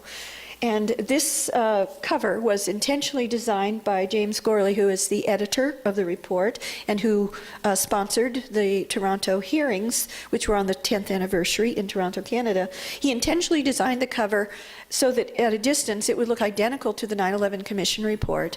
So if you just hold up the 9/11 Commission report, this 571-page lie, you can hold up the truth by the 9/11 Truth Movement. So please get this, read it. It is incredibly revealing, and it shows the depth of the evidence that we have already produced, which was the whole point of the Malaysia conference that was sponsored by the former Prime Minister of Malaysia, held on I think the day the 9/11 Toronto report came out. So also you should know that one of the 4 judges, they were called a panel, the panelists, like a panel of judges, to whom we gave our testimony at Toronto on the 10th anniversary of 9/11, one of the 4 judges, called panelists, was the Chief Justice of the Supreme Court of Italy. And he is, to this day, the honorary Chief Justice of the Supreme Court of Italy and the President, as I recall, and also a title of the Supreme Court of Italy. And so this is an extremely important and serious time when we have reached, the 9/11 Truth Movement has reached a critical mass of evidence, including some evidence now being taken under jurat affidavit sworn testimony, which did happen at Jim Fetzer's Vancouver hearings. All of the testimony was taken sworn under oath. At the Malaysia conference, and I should mention, the former Chief Justice of the Supreme Court of Italy, who is one of the panelist judges at the Toronto hearings, he has the final chapter in this 911 Toronto report, and he has gone public stating, including here, that it is his intent to take it to the Chief Prosecutor of the International Criminal Court. And it doesn't really matter that to this point the United States is not a signatory to the jurisdiction of the court, because some 80 innocent victims of some 80 countries, most of whom are signatories of the International Criminal Court and therefore have jurisdiction, can bring this matter before the International Criminal Court, and that includes Italy, his country. The greatest accountability opportunity of all, in my opinion, is the upcoming 9/11 Guantanamo trial. Believe it or not, as I was on the airplane coming here, which was on January 10th, so I was reading the New York Times of January 10th about what happened the day before, January 9th, a few days ago, the chief prosecutor of the Guantanamo Military Tribunal announced Wednesday, January 9th, that he is abandoning terrorism conspiracy charges against Khalid Sheikh Mohammed and the other 9/11-5. Now, why is that important? Why is that incredibly important? Why does it matter so greatly for our truth movement?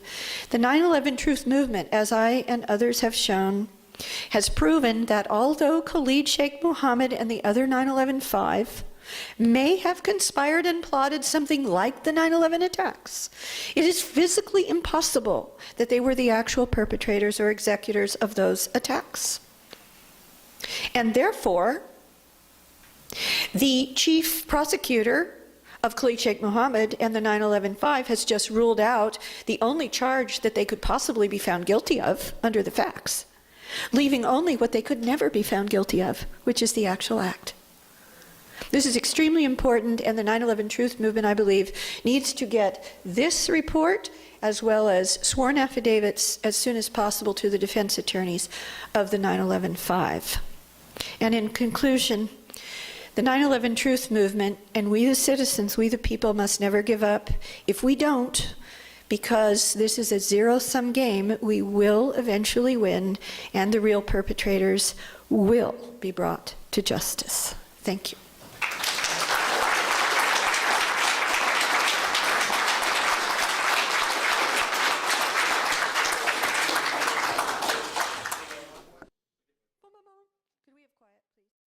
We're now going to go to the Q's and A's, so just please come to the mic and one of the two and ask your question, and I'll do my best to answer it. My name is Dick McManus. I'm a retired counterintelligence agent from the U.S. Army, and I really agree with everything you said. I'd like to point out that the flash you saw of one of your photographs, it had to be an explosive flash. It couldn't have been a regular fire. That's the first time I've ever seen that photo. Yes. And, yeah, he's talking notice, about the still photo on the side of the building that I thought might be thermite. Yes, explosive. I don't think it can be from an impact of a plane. right, it's more like a flash from an explosion Exactly. versus a fire. That was a really interesting thing. And that's why I said at that point that I believe that I brought that slide out right after showing you the graphic from the Pentagon Building Performance Report showing that there was this massive explosion inside the first floor in the building that forced the floor, the floor of the second floor up. Yeah, that was a very lucky photograph that guy caught that at that right time. Yeah. I'd just like to point out there were 7 fake terrorist alerts after 9/11. Yeah. They were all kind of coincide to the vote on the Patriot Act. That's right. Right after, previously, prior to the election, the second election of Bush. And also those anthrax letters went to the 2 senators who were resisting the Patriot Act. I was interested to ask you that do you know that nano-aluminum is a controlled substance that makes up nanothermite? Yes. Have you looked into, is there any records of who had access to nano-aluminum, which is a component, a necessary component in order to make nanothermite? That's a very good question. I haven't personally, because that's been a World Trade Center question, but I know that Kevin Ryan has addressed that issue in one of his published articles. I would recommend you read. Do you know This how guy's full much of time questions. it took before the alleged FBI came and confiscated the videotapes from the... It was almost instant. I mean, do you have any, Yes. like instant really gets you suspicious? No, as, not almost. What we do know, for instance, at the Citgo gas station, right. At this, and as I understand it, this is interesting. The Citgo gas station, I believe, was owned by Venezuela at the time, by Hugo Chavez. Find that interesting. But in any case, according to the person who managed or owned that station, I don't know which, the FBI arrived almost immediately, I think he said 5 minutes, something like that, at the Citgo gas station, and didn't even take the time to go up on a ladder or something and take out the film. They just ripped the whole camera off the wall. And they were doing that around the area. And you don't know how much time it took them to get from their FBI office to the... They were already on the scene. But the excuse or pretext they give for already being on the scene, including there were Secret Service agents already on the scene, is that before the attacks they were expecting the president to arrive between noon and 12:30. Very convenient. There had to be passengers. Barbara Olson was quite well known, and her husband even more so probably.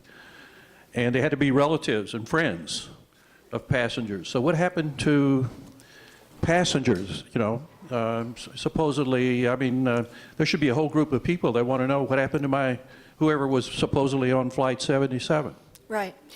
Well, we don't know, number one. Number two, the Bureau of Transportation BTS database, which is online, states that Flight 77 was not scheduled to even take off on the morning of 9/11 as a civilian airline flight. So we have open questions as to what happened to the passengers. It's an extremely important question. I do not know the answer to it. Yeah, there should be some kind of history of people going to the airport. You know, there has to be a manifest Yes. somewhere, and Yes. dozens of Yes. supposedly passengers. Yes, it is interesting, it is very important, I think, that the Pentagon's own official autopsy report states that there was no Arab DNA in any of the remains from the Pentagon attack, either on the alleged plane or inside the building. Well, the official story says that Arab hijackers were in the plane. So let's put it this way. If the official story is anywhere close to being true, and I've already demonstrated that whatever was destroyed at the Pentagon near the heliport 5 minutes or more before the official story says Flight 77 was even close to the building, there apparently were not passengers in that plane at all. I believe that if Flight 77 took off with Barbara Olson and anyone else in it, any real passengers, that it either crashed or was landed shortly after it was seen by Indianapolis Air Traffic Control to lose approximately 6,000 feet before it lost its transponder signal. So it probably went down somewhere close to the tri-border area of Ohio, Kentucky, and West Virginia. Okay. When did you first begin to question the official story? When I first started to question the official story, well, that's an interesting question. I want to preface that with a context, and that is, I started to question the official story of the release of the 52 hostages in Iran the moment that they were released as Reagan took his oath of office. And that resulted in my book, October Surprise.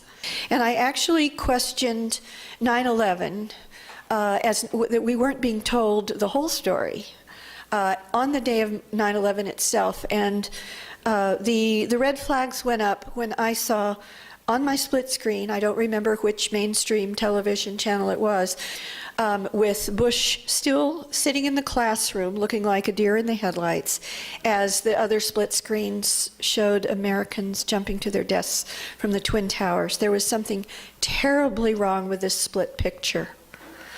And from that moment on, I dedicated myself to finding out the truth and bringing the real perpetrators to justice. My question has to do with the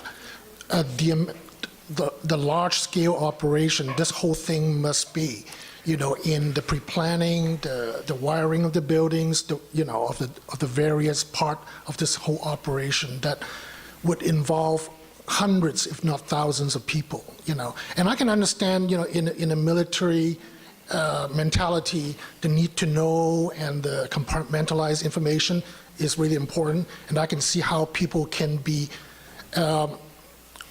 instructed to do certain things. Like, for example, the light poles being down, somebody had to put it there. Mm-hmm. You know, it didn't happen by itself. So, and also being that, and I can see this how this thing happened, and perhaps to a lot of these people's surprise that this had happened after the fact. My question to you is, you work with a lot, I mean, you were a government employee, and you work with a lot of military people. Yes. And I have to believe that most of these people are good people. They are. Yeah, and my point is, like, well, where are they now? And how do they sleep? And how do they keep silent over this whole thing? There's got to be thousands of people out there who know almost as much as you do. Yes.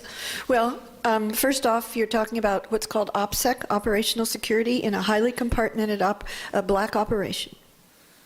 And you don't get to be a black operator at that level unless you follow orders, no matter what. And you know that if you talk, you are dead, and maybe your family's dead too. And then, on the other hand, people say, well, how could they keep it secret? They kept the Manhattan Project secret with far more people than that, number one. Number two, how could my government do this? They did it at Pearl Harbor, the original Pearl Harbor. That's why they wanted a new Pearl Harbor, if you really know the history of Pearl Harbor. Pearl Harbor, if you read the book by Stinnett, Day of Deceit. Be sure and get the most up-to-date edition of Day of Deceit, and in particular in the back, because as he was about to publish Day of Deceit, the first edition, the National Archives, he had done an FOIA request to the National Archives for proof that Roosevelt and Churchill and the high command in the Navy knew that the attack at Pearl Harbor was coming. Now, in that case, there was a real enemy, but that attack was protected, and the high asset carriers were moved out of Pearl Harbor. The others were ordered to remain there as sitting ducks, the Arizona and the other ships, and Admiral Kimmel, who was the chief admiral at Pearl Harbor, was explicitly, the orders were given not to tell him of the intelligence that was already known from breaking the Purple Code and the magic machine, by the magic machines. So we know that Pearl Harbor, like the Reichstag fire, if you will, was a protected attack by an enemy that was desired to happen for larger geopolitical goals. And so is 9/11. Yeah, but I see that perhaps a difference in Pearl Harbor is that, you know, we were led to believe that we have a common enemy, being the, you know, the Japanese and the Nazi. It was a true enemy. Yeah, it was a true enemy. And whereas 9/11, we really want to create fear to make this fictitious enemy so we can keep pouring money into this whole machine. Well, 9/11, after 9/11, what we have done in the name of the 9/11 lie has created a real enemy. It didn't exist before, I don't believe. Yeah, and then, you know, I guess the point is the result is the American people losing our civil liberties. Yes. You know, we created this Gestapo-like organization. Homeland Security Department. Yeah, exactly. Mm-hmm. So everybody's seeing the effect of what happened. Correct. You know, with 9/11. So these guys, these friends of yours, they must They're be not my friends. Well, I mean, they... Sorry. Well, what Shouldn't I that mean be is obvious? that you got to have friends in there who are losing sleep over this still. You know, No, they're not my friends, and I don't know anyone close to. I've never signed any classification agreement ever. I would never do that. I was a public journalist. No, they're not my friends. Well, there's got to be a lot of people who has conscience that would be still. There are people with consciences who have spoken to me. I've given you the quotes from many of them at a very high level. The chairman of the Joint Chiefs of Staff, for heaven's sakes, has gone public with information that proves the official story is a lie. Yeah. Thank you. Yeah, thank you. Go ahead. The way the plane came in, besides how far it got or close to the building, it flew over a highway, a major highway. Weren't there people who saw what kind of plane it was who were traveling on the highway at that time?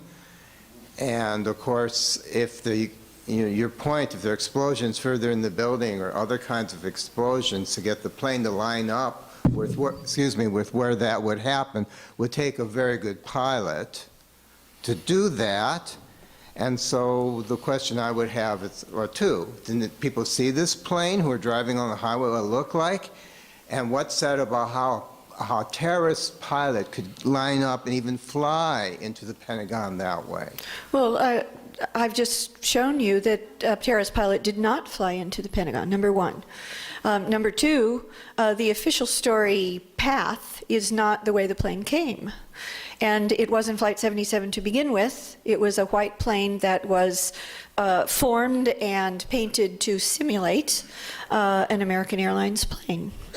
And yes, many witnesses did see it, and after the official story was put out, assumed that it was Flight 77. Yes.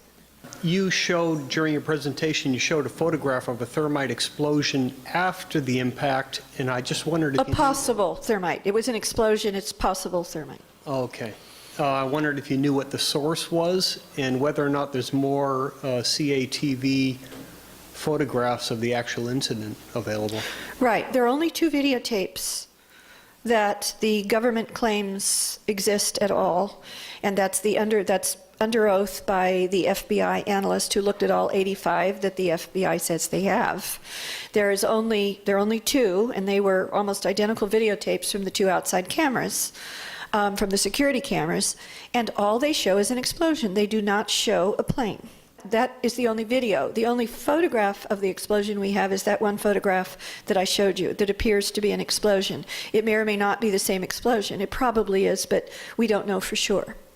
You've shown who the people are that you believe are actually pulling the trigger on all of this. The question is, who is behind these people and what's their ultimate goal? Does this work its way all the way into a one world government business and all that? I think at the beginning I made clear who I think is behind it. It is the signatories of the Project for a New American Century, and in turn behind them are people like the Rockefellers, the Council on Foreign Relations. The World Trade Center towers were built and owned by the Rockefellers, and I believe that they were built to be brought down.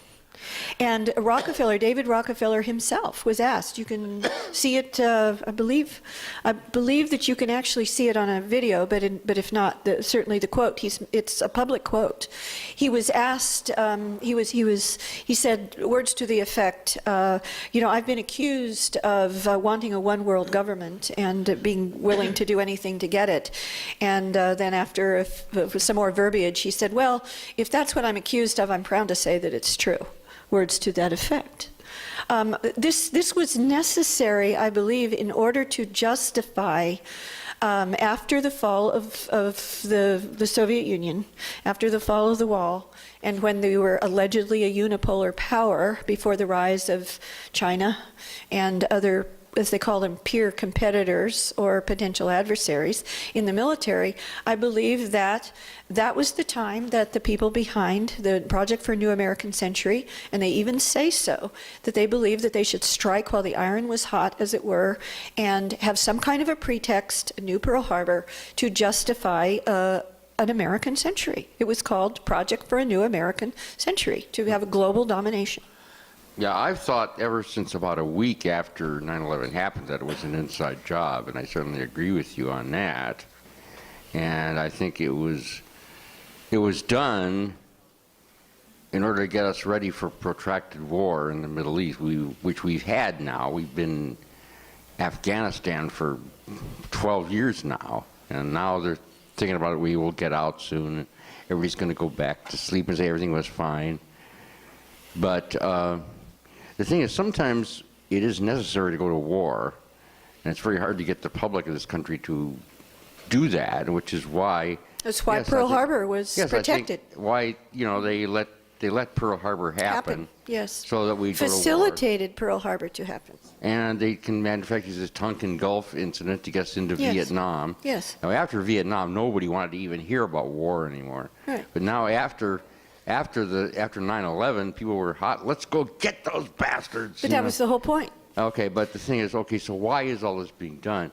And one thing that's not mentioned very often is that there's one little habit we have in this country called driving around in cars, which is using something like 30% of the world's oil production. We're only 4% of the world's population. How do we get away with that? By terrorizing everybody else into letting us have it. Mm-hmm. Yeah. That's what I think is going on, so I'd like you to comment on that. Well, Michael Rupert's book, Crossing the Rubicon, would be what I would recommend that you read on precisely that. By the way, chapters 19 and 20 on the war games are based upon my work, for which he credits me as coming up with the holy grail of 9/11 research, that the realization that the war games and emergency response exercises on 9/11 were on hijack scenarios. That's a very important book, but the vast majority of the book, of course, is his proposal that the powers that be in the United States and NATO countries, especially Britain, saw or believed that peak oil was coming, and if it hadn't already come. It's not clear that it has come, but if they believed that it had come, that they wanted to be in a position with troops on the ground in the Middle East to control the movement of fossil fuels. Mm-hmm. Over here. These flights, I didn't believe until last year that these flights were not real. Mm-hmm. And I become convinced in the last year that these flights have been fake. Last year, there was Professor Fetzer, who came Jim to Fetzer. town. Yeah, and he was threatened when he was going to give his presentation. Yeah. And they had to put it in a little church in U District. Yes, I remember, just before the Vancouver hearings. For a small thing. And he has come out with this theory, and he has, because I was suspicious of it from the beginning, because how do these planes, when you see it in the film, even on the World Trade Center buildings, how do these planes cut through the World Trade Center, which is concrete like butter? Well, it didn't. I've interviewed, I want to go on record that I have a completely different point of view than Professor Fetzer on the World Trade Center towers. There was at least a real plane that impacted World Trade Center 2. I've interviewed witnesses who were physically on the ground, on the sidewalk, saw it go over, hit, and pieces of the plane almost killed them. So just because you have proof that some of the videotapes of World Trade Center impacts were faked in whole or in part, tells you nothing about what happened there. Right. It doesn't rule out a plane impact at all. Okay, 2 more questions. Okay, you had the point of following the money, right? And that like $3.5 trillion was missing? 2.3. Okay, whatever. A lot of money. What happened to that? Yeah, it adds up. Okay, and I get that, the people who were auditing that were blown up, but he admitted the money was gone, right? What happened about that? No, they said they couldn't account for it. Well, okay, they couldn't account for it, so that just disappeared when they blew up the accounting? Okay, I address that in great detail in my forthcoming book, which will have the same title as this presentation, Behind the Smoke Curtain. I address it in detail, and it's a complicated question. But one of the things that I have discovered is that very often the Naval Command Center, which was, one of the witnesses there, an exact quote was that this looked like a bombed out office. Okay, and according to the official story, sole survivor of the Naval Command Center, which is 2 and 3 rings in, Kevin Schaefer, he stated that the explosion went off there at precisely 9:43. According to the official Pentagon building performance report, the alleged Flight 77 hit at 9:37 and 46 seconds, almost 9:38, and had gone completely through the building, through the Naval Command Center in less than 1 second.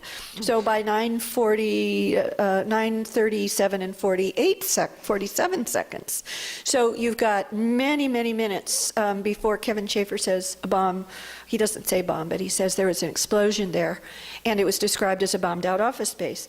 So why is that important? It's important because I've learned that the Naval Command Center was not only almost certainly part of Able Danger, which was tracking the hijackers prior to 9/11, almost a year and a half, including 3 of the 4 cells that were allegedly involved.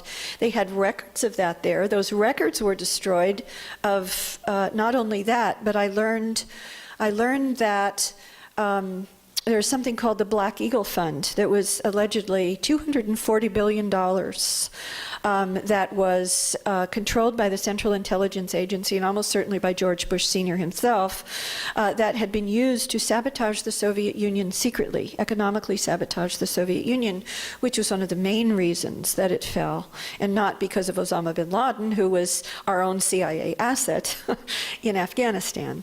And that those records of that were actually held in the Naval Command Center also. My question is, what is your opinion of the National Defense Authorization Act, and what is your prediction for the civil liberties in the United States? What is my opinion of the National Defense Authorization Act? Well, I think you're talking about the provision of the provisions, I think there are 2 of the National Defense Authorization Act, NDAA, which has just been approved by Congress, that effectively the president is presuming to himself the authority to kidnap, basically, an American citizen anywhere in the world, including in the United States, hold them without trial, without an attorney, indefinitely, torture them, and even kill them. All constitutionally. This is, of course, absurd. And it needs to go to the Supreme Court, but only after the Supreme Court hopefully has a better mix of progressive versus conservative justices.